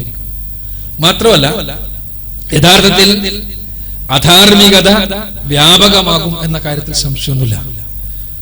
പിന്നെയുള്ള പ്രശ്നം, സെക്സ്, കുടുംബം, ഈ കുടുംബം എന്നത് മനുഷ്യനെ സംബന്ധിച്ചിടത്തോളം വളരെ പ്രധാനപ്പെട്ടതാണ്. എന്തുകൊണ്ട്? മറ്റുള്ള സസ്തനികളിൽ നിന്ന് വ്യത്യസ്തമായി മനുഷ്യനൊരു സവിശേഷതയുണ്ട്. ബാക്കിയുള്ള സസ്തനികളെല്ലാം അവയുടെ മുലകുടി പ്രായം കഴിഞ്ഞാൽ സ്വയം പര്യാപ്തരാകുന്നു. അതേസമയം മനുഷ്യന്റെ മുലകുടി പ്രായം കഴിഞ്ഞാൽ സ്വയം പര്യാപ്തരാകുമോ? 2 വയസ്സുള്ള കുട്ടിനോട് നീ സ്വയം പര്യാപ്തനാണ് പൊക്കോന്ന് പറയാൻ പറ്റുമോ? ഇല്ല. കുട്ടിക്ക് അഡോളസൻസ് വരെയെങ്കിലും, പ്രായപൂർത്തി എത്തുന്നത് വരെയെങ്കിലും മാതാപിതാക്കളുടെ സംരക്ഷണം ആവശ്യമുണ്ട്. ഈ സംരക്ഷണം നിലനിൽക്കണമെങ്കിൽ ഒരു കുടുംബ സംവിധാനം അനിവാര്യമാണ്. ഈ കുടുംബ സംവിധാനത്തിൽ നിന്ന് സെക്സിനെ പറിച്ചു നടാൻ വേണ്ടി ശ്രമിച്ച അമേരിക്കയെ പോലുള്ള സ്ഥലങ്ങളിൽ സംഭവിച്ചത് എന്താണ് എന്ന് നമ്മൾ ഇപ്പോൾ കണ്ടുകൊണ്ടിരിക്കുന്നതാണ്, അനുഭവിച്ചുകൊണ്ടിരിക്കുന്നതാണ്. 1990-കളിൽ American values, institute of American values എന്ന സംഘടനയുടെ ചെയർമാൻ ഡേവിഡ് ബ്ലാങ്കൻ ഹോൺ എഴുതിയ ഒരു പുസ്തകത്തിന്റെ തലക്കെട്ട് തന്നെ ഫാദർലെസ് അമേരിക്ക എന്ന്, പിതാവില്ലാത്ത അമേരിക്ക, തന്തയില്ലാത്ത അമേരിക്ക എന്ന് പറയുന്നത്.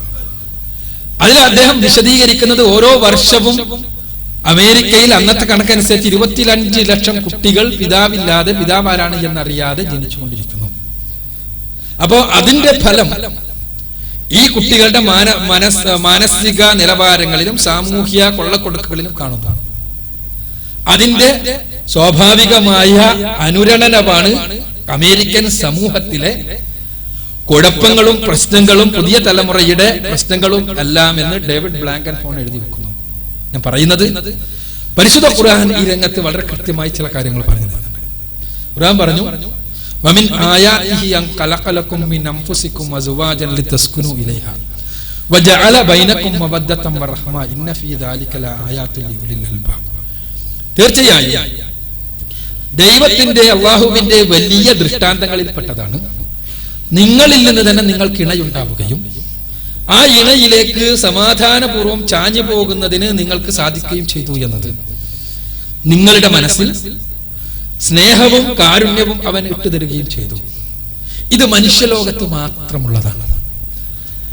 മനുഷ്യനിൽ മാത്രമാണ് ലൈംഗികത ഒരു ബന്ധത്തിനും സ്നേഹകാരുണ്യങ്ങൾക്കും ജീവിതാവസാനം വരെയുള്ള ഒരു യോജിച്ചുള്ള പോക്കിനും ഒരു കുടുംബ സംവിധാനത്തിനും എല്ലാം നിമിത്തമാകുന്നത്. അത് മനുഷ്യരുടെ സാമൂഹ്യ സംതൃപ്തിയുമായും മാനസിക സംതൃപ്തിയുമായി എല്ലാം ബന്ധപ്പെട്ട് കിടക്കുന്നു. ചുരുക്കത്തിൽ ഇസ്ലാം അതിനെ അനുവദിക്കുന്നില്ല.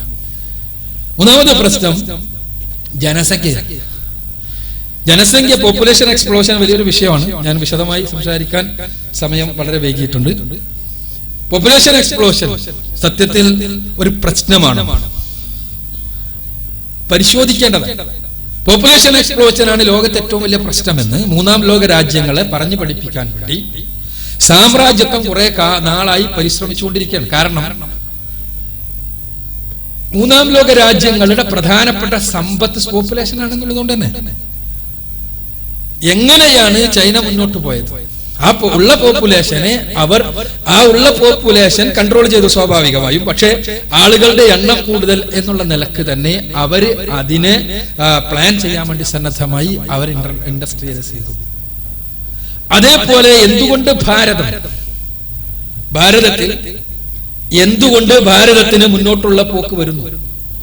കേവലം ഭാരതം ലോകത്ത് ഇന്ന് മുന്നോട്ട് പോകുന്നത് 1ാം ലോക രാജ്യങ്ങളെ കിടപിടിക്കാൻ കഴിയുന്ന ഒരു തലത്തിലേക്കാണ്. അങ്ങനെ പോകുമ്പോൾ നമ്മുടെ പ്രധാനപ്പെട്ട സമ്പത്ത് തന്നെ സത്യത്തിൽ പോപ്പുലേഷനാണ്.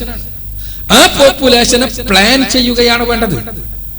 അതിന് പകരം ലോകത്ത് പറയുന്നത് കേട്ടാൽ മനുഷ്യൻ മാത്രമാണ് ഈ പ്രകൃതിയിൽ കൊള്ളരുതാത്തവെന്ന് തോന്നും. ബാക്കി എല്ലാ ജീവികളെയും കൂടുതൽ ഉണ്ടാക്കാൻ വേണ്ടി നമ്മൾ പണി മുഴുവൻ, അല്ലെ? അതേസമയം മനുഷ്യനാണെങ്കിൽ മനുഷ്യനെ കൊല്ലാനും മനുഷ്യനെ ഇല്ലായ്മ ചെയ്യാനുമാണ് നമ്മൾ പരിശ്രമിച്ചുകൊണ്ടിരിക്കുന്നത്. ഞാൻ പറയുന്നത് ഗൗരവതരമായി ആലോചിക്കേണ്ട പ്രശ്നങ്ങളിൽ ഒന്നാണ്. നിങ്ങൾ പരിശോധിക്കണമെന്നാണ്. ലോകത്ത് പോപ്പുലേഷൻ കൂടിയാൽ ആകെ പ്രശ്നമാകുമെന്ന് ലോകത്തെ പറഞ്ഞു പഠിപ്പിച്ചത് മാൽത്തൂസാണ്. മാൽത്തൂസിന്റെ വാദപ്രകാരം 1990-ൽ ലോകം പട്ടിണി കൊണ്ട് ആകെ മരിച്ചിട്ടുണ്ടാവും.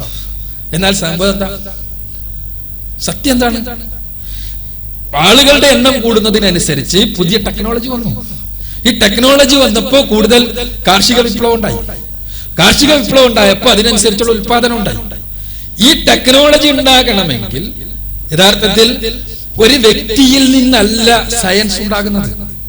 ന്യൂട്ടന്റെ സമൂഹത്തിന്റെ കൂടി സൃഷ്ടിയാണ്. അപ്പോൾ ഇതേപോലെ തന്നെ ഒരുപാട് ആളുകൾ നിലനിൽക്കുന്ന ഒരു സമൂഹത്തിൽ നിന്ന് ഒരാൾ ഉയർന്നു വരുന്നത് ആ സമൂഹത്തിന്റെ കൂടി മൊത്തത്തിലുള്ള ഒരു ഫലമാണ് എന്നാണ് സാമൂഹ്യ മനഃശാസ്ത്രം പറയുക. അങ്ങനെയാകുമ്പോൾ സമൂഹത്തിൽ ആളുകളുടെ കൂടുതലുണ്ട് എന്നത് സമൂഹത്തിന് കൂടുതൽ പുരോഗതിക്ക് മാത്രമേ നിമിത്തമാകൂ എന്ന് മനസ്സിലാക്കുക. അപ്പൊ അതുകൊണ്ട് തന്നെ പോപ്പുലേഷൻ ഒരു വലിയ പ്രശ്നമാണ് എന്ന് എനിക്ക് തോന്നുന്നില്ല. ഇസ്ലാമും അങ്ങനെ തന്നെയാണ് പറയുന്നത്. പടച്ചോൻ നിങ്ങളുടെ കുഞ്ഞുങ്ങൾക്ക് ഭക്ഷണം നൽകാൻ പടച്ചോൻ പര്യാപ്തനാണ് എന്നാണ് ഖുർആൻ പറയുന്നത്. എന്റെ പേര് കാഞ്ചന. ഞാൻ റിട്ടയർഡ് സ്റ്റോർ കീപ്പർ ഫാർമസിസ്റ്റ് ആണ്. ഞാൻ ശാന്തിഗിരിയിലെ ഒരു വിശ്വാസിയാണ്. ഞങ്ങളുടെ തത്വപ്രകാരം അന്നദാന, ആത്മബോധന, ആതുര സേവന, ആത്മബോധന 3 തത്വത്തെ അടിസ്ഥാനമാക്കി ഞങ്ങളുടെ ആശ്രമം നിലകൊള്ളുന്നത്.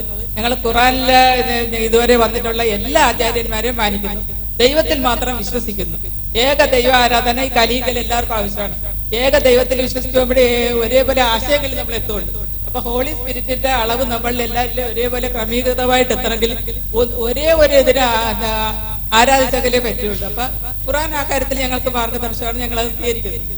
പിന്നെ ജാതി മതം അങ്ങനെ അതിലൊന്നിലും ഞാൻ വിശ്വസിക്കുന്നില്ല. ശരിക്കും പറഞ്ഞാൽ മതാതീയ ആത്മീയതയിലാണ് ഞാൻ വിശ്വസിക്കുന്നത്. എല്ലാ മതങ്ങളെ ആദരിക്കുന്നുണ്ട്. ഞാൻ ഹിന്ദുവായിട്ട് ഞാൻ ജനിച്ചതുകൊണ്ട് ഞാൻ ഹിന്ദുവായി. അതുകൊണ്ട് വേറെ ഏതെങ്കിലും ജനിച്ചാൽ നല്ലതാകുമെന്നും ഞാൻ വിശ്വസിക്കുന്നില്ല. ദൈവത്തിൽ പൂർണ്ണമായിട്ടും വിശ്വസിച്ചിട്ട് ഞാൻ ക്യാൻസർ പേഷ്യന്റാണ്. ഡെത്ത് ഹെറിഡിറ്ററി ഫാമിലിയിൽ ഇത്രയും കൊല്ലം ജീവിച്ചിരിക്കണം. എന്റെ ശരിയായ ദൈവവിശ്വാസം കൊണ്ടാണെന്ന് ഞാൻ വിശ്വസിക്കുന്നു. ഇപ്പോഴും എന്റെ കർമ്മങ്ങളിൽ യാതൊരു കുറവുമില്ല. ഖുറാനൊക്കെ കുറെയൊക്കെ ഞാൻ പഠിച്ചു. പക്ഷെ എനിക്ക് പരിമിതികളുണ്ട് പോകാനായിട്ട്. എനിക്ക് ഇങ്ങനത്തെ ക്ലാസ്സുകളും ചർച്ചകളും ഇഷ്ടമാണ്. മനുഷ്യൻ പരസ്പരം സ്നേഹിച്ചെങ്കില് എല്ലാ മതങ്ങളെയും പരസ്പരം ആദരിച്ചെങ്കിൽ എന്തായാലും എല്ലാം മനുഷ്യന് വേണ്ടി ഉണ്ടായിട്ടുള്ളതാണ്.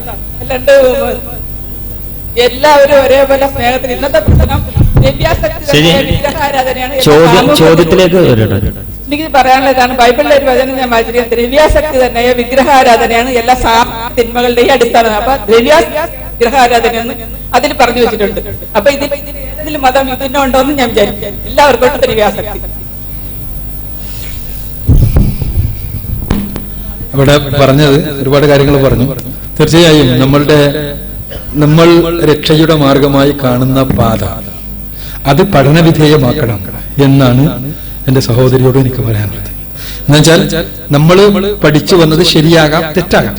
തീർച്ചയായും നമ്മൾ ഇപ്പോ തന്നെ സഹോദരി പറഞ്ഞു, അവര് പഠിച്ചു വന്നതിൽ നിന്ന് വ്യത്യസ്തമായി പുതിയ ഗുരുജിയുടെ പഠനങ്ങൾ വന്നപ്പോൾ ആ പഠനങ്ങളിൽ ആകൃഷ്ടരായി കൂടുതൽ ശരികൾ കണ്ടെത്താൻ വേണ്ടിയുള്ള ശ്രമമാണ്. അപ്പൊ ആ ശരികൾ കണ്ടെത്താൻ വേണ്ടിയുള്ള ശ്രമം തുടരുക. അതില് ഞാൻ നേരത്തെ പറഞ്ഞതുപോലെ പിന്നെ ഇവിടെ പരിശുദ്ധ ഖുർആൻ പറഞ്ഞല്ലോ, ഖുർആൻ മനുഷ്യർക്കുള്ള മാർഗദർശക ഗ്രന്ഥമായി സ്വയം പ്രഖ്യാപിക്കുന്നു. ഒന്ന് പഠിച്ചു നോക്കുക, മനസ്സിലാക്കി നോക്കുക. അപ്പോൾ നമുക്കത് സ്വീകരിക്കണമോ തിരസ്കരിക്കണമോ എന്ന് ബോധ്യപ്പെടുമല്ലോ. അപ്പോൾ അതുകൂടി നല്ലതാണ് എന്ന് സൂചിപ്പിക്കുകയാണ്. ഒരു ചോദ്യം മാത്രമേ ഉള്ളൂ. കർമ്മം, കർമ്മഫലം, ഇത് ഭഗവത്ഗീതയിൽ വളരെ വ്യക്തമായിട്ട് പറഞ്ഞിട്ടുള്ള 2 കാര്യങ്ങളാണ്. ശങ്കരാചാര്യ സ്വാമികള് അദ്ദേഹത്തിന്റെ മോഹമുദ്രത്തിൽ പറയുന്നുണ്ട്, പുനരഭിജനനം, പുനരഭിമരണം, പുനരഭിജനതി, ജഡശയനം. ഇങ്ങനെ കർമ്മഫലങ്ങൾ അനുസരിച്ച് മനുഷ്യനല്ല ജീവജാലങ്ങളെല്ലാം തന്നെ അനവധി ജന്മങ്ങൾ കൈക്കൊള്ളുന്നുണ്ട്. ഇതൊരു മുൻകൂർ ജാമ്യമായിട്ടാണ് എനിക്ക് തോന്നിയിട്ടുള്ളത്.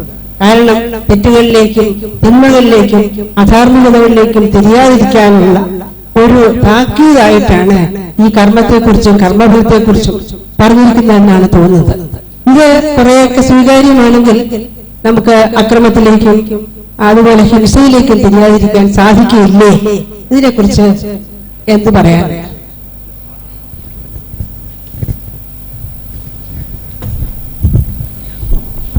സഹോദരിയുടെ ചോദ്യം പ്രസക്തമാണ്. നേരത്തെ ഇവിടെ വിഷയ വിശദീകരണത്തിലും അതുമായി ബന്ധപ്പെട്ട വ്യത്യസ്ത ചോദ്യങ്ങളിലെല്ലാം വിശദീകരിച്ചതുപോലെ നമ്മെ സംബന്ധിച്ചിടത്തോളം മരണം ഒരു പച്ചയായ സത്യമാണ്. തിന്മകളിൽ നിന്ന് മാറി നിൽക്കുവാനും നന്മകൾ ചെയ്യുവാനുള്ള അടിസ്ഥാന പ്രചോദനം സട്ടാവിനെ കുറിച്ചുള്ള തിരിച്ചറിവും അതോടൊപ്പം തന്നെ പരലോകത്തെക്കുറിച്ചുള്ള അടിസ്ഥാന ബോധവും ബോധ്യവും. അതുകൊണ്ടാണ് ഈ അടുത്ത കാലത്ത് ഒരു യുക്തിവാദി പ്രതികരിച്ചത്, ദൈവ ബോധമില്ലായിരുന്നുവെങ്കിൽ എന്റെ പ്രിയതമ എന്നെ വഞ്ചിക്കുമായിരുന്നു, പരലോക ബോധമില്ലായിരുന്നുവെങ്കിൽ എന്റെ വേലക്കാരൻ എന്റെ സമ്പത്ത് മോഷ്ടിക്കുമായിരുന്നു. അടിസ്ഥാനപരമായി ദൈവ ബോധവും പരലോക ചിന്തയുമാണ് മനുഷ്യനെ നന്മയിൽ സജീവമാക്കാൻ പ്രചോദനം നൽകുന്നതും തിന്മയിൽ നിന്ന് മാറി നിൽക്കുവാൻ അടിസ്ഥാന പ്രേരണയും പ്രചോദനവും നൽകുന്നത്. ഇസ്ലാമിക വീക്ഷണത്തിൽ വളരെ കൃത്യമായി നാളെയുടെ ലോകത്തെക്കുറിച്ചും പരലോകത്തെക്കുറിച്ചും പഠിപ്പിക്കുന്നുണ്ട്. പക്ഷെ പലപ്പോഴും മനുഷ്യന്റെ മരണത്തിന് ശേഷം വ്യത്യസ്ത തലങ്ങളിൽ വ്യത്യസ്തങ്ങളായ വിശ്വാസങ്ങൾ വെച്ചു പുലർത്തുന്നവരാണ് നമ്മളിൽ പല ആളുകൾ. അതിൽപ്പെട്ടതല്ല പുനർജന്മ ചിന്തയുമായി ബന്ധപ്പെട്ട ചിന്തകളും വീക്ഷണങ്ങളും ആശയങ്ങളും. പുനർജന്മ ചിന്തയുമായി ബന്ധപ്പെട്ടുള്ള പഠനങ്ങൾ നമ്മെ എത്തിക്കുന്നത്, പ്രത്യേകിച്ച് പരിണാമവാദ പുനർജന്മ ചിന്തയുമായി ബന്ധപ്പെട്ട് രാഹുൽ സംസ്കൃത്യായത്തിന്റെ വിശ്വദർശനങ്ങളിൽ 579 പേജിൽ മനുഷ്യന്റെ കർമ്മങ്ങൾക്കനുസരിച്ച് സൽക്കർമ്മങ്ങൾ ചെയ്യുന്ന പക്ഷം അവൻ വ്യത്യസ്തങ്ങളായ ബ്രാഹ്മണന്റെ ജനനേന്ദ്രിയത്തിൽ ജനിക്കുമെന്നും അതേസമയം ചീത്ത കർമ്മങ്ങളാണ് ചെയ്യുന്നവരെങ്കിൽ ചണ്ടാളന്റെയോ പന്നിയുടെയോ പട്ടിയുടെയോ മകനായി അല്ലെങ്കിൽ ജനനേന്ദ്രിയത്തിൽ ജനിക്കുന്നു എന്നുള്ള വീക്ഷണങ്ങളെല്ലാം പ്രത്യേകിച്ച് ചാന്ദ്രോപനിഷത്തിലെ 5-ാം മണ്ഡലത്തിലെ 10-ാം അധ്യായത്തിലെ 7-ാമത്തെ മന്ത്രവുമായി ബന്ധപ്പെട്ട് വിശദീകരിക്കുന്നുണ്ട്. ഇത്തരം ചിന്തകളും ആശയങ്ങളും യഥാർത്ഥത്തിൽ ജനങ്ങൾ വൈദിക കർമ്മകാണ്ഡങ്ങളിൽ നിന്ന് തെറ്റിപ്പോയപ്പോൾ അവരെ തിരിച്ചു കൊണ്ടുവരാൻ വേണ്ടി ജൈവലി രാജാവും ബ്രാഹ്മണനായ ആരുണിയും കൂടെ മുന്നോട്ട് വെച്ച ആശയവും വീക്ഷണവുമാണ് പുനർജന്മ ചിന്ത എന്ന് തുടങ്ങിയ വിശദീകരണങ്ങൾ രാഹുൽ സംസ്കൃതായത്തിന്റെ വിശ്വദർശനങ്ങളിലൂടെ നമ്മൾ വായിക്കുകയാണ്. അടിസ്ഥാനപരമായി മനുഷ്യ കർമ്മങ്ങൾക്ക് പൂർണ്ണമായ പ്രതിഫലം നൽകപ്പെടണം എന്നത് മനുഷ്യബുദ്ധിയുടെ മനുഷ്യന്റെ നീതിബോധത്തിന്റെ തേട്ടമാണ്. പക്ഷെ പലപ്പോഴും ഇവിടെ ഏതൊരു കർമ്മത്തിന്റെ അടിസ്ഥാനത്തിലാണ് താൻ ഈ ജന്മത്തിൽ സവർണനായി എന്നോ അല്ലെങ്കിൽ ഏതൊരു കർമ്മത്തിന്റെ അടിസ്ഥാനത്തിലാണ് താൻ ഈ രീതിയിൽ പന്നിയോ പട്ടിയോ ചണ്ടാളനായി പുനർജനിച്ചതോ എന്ന് ഒരിക്കലും ഈ വ്യക്തി അറിയുന്നില്ല, അദ്ദേഹത്തെ ബോധ്യപ്പെടുത്തുന്നില്ല. എന്നാൽ മനുഷ്യനെ സംബന്ധിച്ചിടത്തോളം അവന്റെ നീതിബോധത്തിന്റെ അടിസ്ഥാന തേട്ടമാണ് ഏതൊരു കർമ്മത്തിന്റെ അടിസ്ഥാനത്തിലാണ് താൻ ശിക്ഷിക്കപ്പെടുന്നത് എന്നും രക്ഷിക്കപ്പെടുന്നത് എന്നും തനിക്ക് ലഭിക്കുന്ന പദവിയും നേട്ടങ്ങളും അവൻ അറിയേണ്ടതുണ്ട്, അവനെ ബോധ്യപ്പെടുത്തി കൊടുക്കേണ്ടതുണ്ട്. അതുകൊണ്ട് തന്നെ അടിസ്ഥാനപരമായി മരണത്തിന് ശേഷം ഒരു ജീവിതമുണ്ട് എന്നും ആ ജീവിതത്തിൽ മനുഷ്യ നന്മകൾക്കനുസരിച്ചുള്ള ശ്രേഷ്ഠമായ പ്രതിഫലം ലഭിക്കുമെന്നും അതല്ല തിന്മകളാണ് നമ്മൾ ചെയ്യുന്നതെങ്കിൽ ശക്തമായ ശിക്ഷയെ അഭിമുഖീകരിക്കേണ്ടി വരുമെന്നും ഖുർആൻ വിശദീകരിക്കുന്നു. അടിസ്ഥാനപരമായ സ്വർഗ നരക ചിന്തകളാണ് യഥാർത്ഥത്തിൽ കഠോപനിഷത്തും അതേപോലെ ഈശാവാസ്യ ഉപനിഷത്തുകളും അതോടൊപ്പം തന്നെ ബൈബിൾ പഴയ പുതിയ നിയമപുസ്തകങ്ങളും വിശുദ്ധ ഖുർആനും അടിവരയിട്ട് പഠിപ്പിച്ചത്. ഇത്തരത്തിലുള്ള പ്രോഗ്രാമുകൾക്ക് നമുക്ക് പ്രചോദനം നൽകുന്ന അടിസ്ഥാന ഘടകവും ഇതാണ്. ഈ ലോകത്ത് ഇന്നല്ലെങ്കിൽ നാളെ വിട പറയേണ്ട നമുക്ക് നാളെയുടെ ലോകത്തെ രക്ഷ ലഭിക്കേണ്ടതുണ്ട്, മോക്ഷം ലഭിക്കേണ്ടതുണ്ട്. മനുഷ്യ കർമ്മങ്ങൾക്ക് പൂർണ്ണമായ രക്ഷയും ശിക്ഷയും ലഭിക്കപ്പെടുന്ന ഒരു ലോകം. ആ ലോകത്തിലേക്കാണ് വിശുദ്ധ ഖുർആൻ വിരൽ ചൂണ്ടുന്നത്. കുല്ലു നഫ്സിൻ ദാഇഖത്തുൽ മൗത്ത് വഇന്നമാ തുവഫൗന ഉജൂറക യൗമൽ ഖിയാമ ഫമൻ സുഖ്സിയ അനിൻ നാരി വദഖലൽ ജന്നത ഫഖദ് ഫാസ് വമൽ ഹയാത്തുദ് ദുനിയ ഇല്ലാ മതാഉൽ ഖുറൂർ. ഏതൊരുത്തനും മരണപ്പെടുക തന്നെ ചെയ്യും. നാളെയുടെ ലോകത്ത് അവന്റെ കർമ്മങ്ങൾക്ക് പൂർണ്ണമായ പ്രതിഫലം നൽകപ്പെടും. നാളെയുടെ ലോകത്താണ് മനുഷ്യ കർമ്മങ്ങൾക്ക് പൂർണ്ണമായ രക്ഷയും ശിക്ഷയും ലഭിക്കപ്പെടുന്ന ഒരു വേദിയുള്ളത്. അന്ന് സ്വർഗപ്രവേശം ആർക്ക് സാധ്യമോ നരകത്തിൽ നിന്ന് ആർക്കാണോ രക്ഷ ലഭിക്കുന്നത് അവനാണ് ആത്യന്തികമായ മോക്ഷവും മോചനവും സ്വർഗവും നേടിയെടുത്തവൻ. ഒമൽ ഹയാത്തുദ് ദുനിയ ഇല്ലാ മതാഉൽ ഖുറൂർ. ഈ ഐഹിക ജീവിതം വഞ്ചനയുടെ വിഭവം മാത്രമാണെന്ന് തിരിച്ചറിയണം. ഈ അടിസ്ഥാന ആശയവും ആദർശവും ഭാരതീയരെ പഠിപ്പിച്ചവരായിരുന്നു പൗരാണികരായ ഋഷിവര്യന്മാർ. അതുകൊണ്ടാണ് രാഹുൽ സംസ്കൃത്യായന്റെ വിശ്വദർശനങ്ങളിലെ താളുകൾ മറിക്കുമ്പോൾ പൗരാണിക ഋഷിവര്യന്മാർ സ്വർഗ നരക ചിന്തകളിൽ വിശ്വസിച്ചിരുന്നു എന്നും നന്മ ചെയ്യുന്ന ആളുകൾ സ്വർഗപ്രവേശനത്തിലേക്ക് കാലെടുത്തു വെക്കുമെന്നും തിന്മകൾ ചെയ്യുന്നവരാണെങ്കിൽ അവർക്ക് ജ്വലിക്കുന്ന ശിക്ഷയുണ്ട് എന്നും പാതാളത്തിൽ ആപതിക്കേണ്ടി വരുമെന്നുള്ള അടിസ്ഥാന ചിന്തകൾ അവരെ സ്വാധീനിച്ചിരുന്നു. എന്നാൽ കാലാന്തരത്തിൽ ഈ അടിസ്ഥാന ചിന്തകളിൽ നിന്ന് വിശ്വാസരംഗത്തെ വൈകല്യങ്ങളിലേക്ക് പോയി എന്നുള്ള വീക്ഷണങ്ങളാണ് അദ്ദേഹത്തിന്റെ വീക്ഷണങ്ങളിലൂടെ നമുക്ക് മനസ്സിലാക്കാൻ കഴിയുന്നത്. ചുരുക്കത്തിൽ ഇത്തരത്തിലുള്ള പ്രോഗ്രാമുകൾ നമുക്ക് പ്രചോദനമാകേണ്ടതുണ്ട്, നന്മകൾ ചെയ്യാൻ, തിന്മകളിൽ നിന്ന് മാറി നിൽക്കാൻ. കാരണം നാളെയുടെ ലോകത്ത് നമ്മുടെ കർമ്മങ്ങൾക്കുള്ള പൂർണ്ണമായ രക്ഷയും ശിക്ഷയും ലഭിക്കുന്ന ഒരു വേദിയുണ്ട്, അവിടെ രക്ഷ ലഭിക്കണം. അവിടെ മോക്ഷം ലഭിക്കണം, അവിടെ മോചനം ലഭിക്കണം. ആ അടങ്ങാത്ത കൊതിയും പൂതിയുമാണ് യഥാർത്ഥത്തിൽ ഇത്തരം പ്രോഗ്രാമുകൾ സംഘടിപ്പിക്കുന്നതിന് പിന്നിൽ, ഇതിന്റെ പിന്നാലെ പ്രവർത്തിച്ച സംഘാടകർക്ക് പ്രചോദനവും ആവേശവും നൽകുന്ന പ്രധാന ഘടകം. ഈ കൂടിയ നമ്മൾ ഓരോരുത്തരും ഇന്നല്ലെങ്കിൽ നാളെ ഈ ലോകത്തോട് വിട പറയേണ്ടവരാണ്. ഈ ലോകത്തോട് വിട പറയുന്നതിന് മുമ്പ് സ്രഷ്ടാവിനെ അറിയേണ്ടതുണ്ട്, മനസ്സിലാക്കേണ്ടതുണ്ട്, അവന്റെ മാർഗത്തെയും മാർഗദർശനത്തെയും തിരിച്ചറിയേണ്ടതുണ്ട്. അത് അറിഞ്ഞ ആളുകൾ എന്ന നിലയിൽ, അത് മനസ്സിലാക്കിയ ആളുകൾ എന്ന നിലയിൽ എത്തിക്കുക എന്ന ഉത്തരവാദിത്വവും അറിഞ്ഞവരുടേതാണ്, മനസ്സിലാക്കിയവരുടേതാണ്.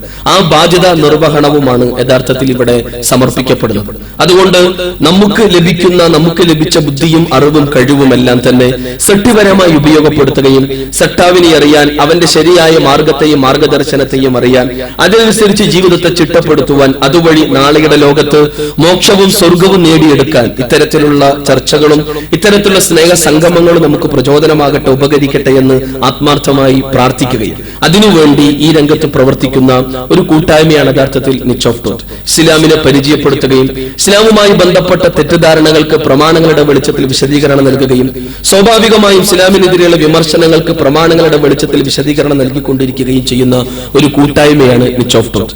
ആ നിച്ച് ഓഫ് ട്രൂത്ത് സംഘടിപ്പിച്ച ഒരു പ്രോഗ്രാമിലാണ് നാം ഓരോരുത്തരും സാക്ഷികളാകുന്നത്. തുടർന്നും ഇസ്ലാമിനെ അറിയാനും പഠിക്കാനും മനസ്സിലാക്കാനും താല്പര്യമുള്ള ആളുകൾക്ക് അടുക്കാനും അറിയാനും ഈ നിച്ച് ഓഫ് ട്രൂത്തിന്റെ പ്രവർത്തകരുമായി നിങ്ങൾക്ക് ബന്ധപ്പെടാവുന്നതാണ്. സ്വാഭാവികമായും ഇനിയും ഒരുപാട് സംശയങ്ങൾ നിങ്ങളുടെ മനസ്സിൽ ഉണ്ടാവും, ഇനിയും ഒരുപാട് ചോദിക്കണമെന്ന ആഗ്രഹങ്ങളും ഉണ്ടാവും. പക്ഷേ നമ്മൾ നിശ്ചയിച്ച സമയം ഇവിടെ തീരുകയാണ്, 2 മണി എന്ന് പറഞ്ഞു. പല സഹോദരങ്ങൾക്കും വ്യത്യസ്ത പ്രോഗ്രാമുകളും മറ്റും ഉള്ളതുകൊണ്ട് തന്നെ ഈ പ്രോഗ്രാം ഇവിടെ അവസാനിക്കുകയാണ്. തുടർന്നും ഇനിയും അറിയാൻ താല്പര്യമുള്ള ആളുകൾക്ക്, ഇനിയും ചോദ്യങ്ങൾ ചോദിക്കാൻ താല്പര്യമുള്ള ആളുകൾക്ക് ഇൻഷാ അല്ലാഹ് ഇത്തരത്തിലുള്ള പ്രോഗ്രാമുകൾ ഇനിയും നിങ്ങൾക്ക് ഈ തിരുവനന്തപുരത്ത് പ്രതീക്ഷിക്കാവുന്നതാണ്. തുടർന്ന് കേരളത്തിന്റെ പല പ്രദേശങ്ങളിലും ഇത്തരത്തിലുള്ള പ്രോഗ്രാമുകൾ സംഘടിപ്പിച്ചു വരികയാണ്. നിങ്ങൾക്ക് ഞങ്ങളുമായി ബന്ധപ്പെടാം. ഞങ്ങളുടെ തുടർന്നുള്ള അഡ്രസ്സും മറ്റും നിങ്ങൾക്ക് ഇവിടെയുള്ള പ്രവർത്തകരുമായി ബന്ധപ്പെട്ടാൽ നിങ്ങൾക്ക് ലഭിക്കുന്നതാണ്. സഹോദരങ്ങളെ, സട്ടാവിനെ അറിയുവാനും ആ സട്ടാവിന്റെ നിയമങ്ങളും നിർദ്ദേശങ്ങളും അനുസരിച്ച് ജീവിക്കുവാനും അതിനുള്ള ചുറ്റുപാടുകളും സാധ്യതകളും ശരിയാവണ്ണം ഉപയോഗപ്പെടുത്തി ജീവിതത്തെ പരിവർത്തിപ്പിക്കണമേ എന്ന് ഉണർത്തുകയാണ്. ആ രീതിയിൽ ഈ ചർച്ചയെ, ഈ സ്നേഹ സംവാദത്തെ തുറന്ന മനസ്സുമായി നോക്കിക്കാണുകയും പഠനത്തോടെ തുറന്ന മനസ്സുമായി സട്ടാവിനെ അറിയുവാനുള്ള ഒരു തീരുമാനത്തോടെ മുന്നോട്ട് നീങ്ങാൻ ഈ സംവാദ സദസ്സും ഇത്തരത്തിലുള്ള ചർച്ചകളും സംഗമങ്ങളും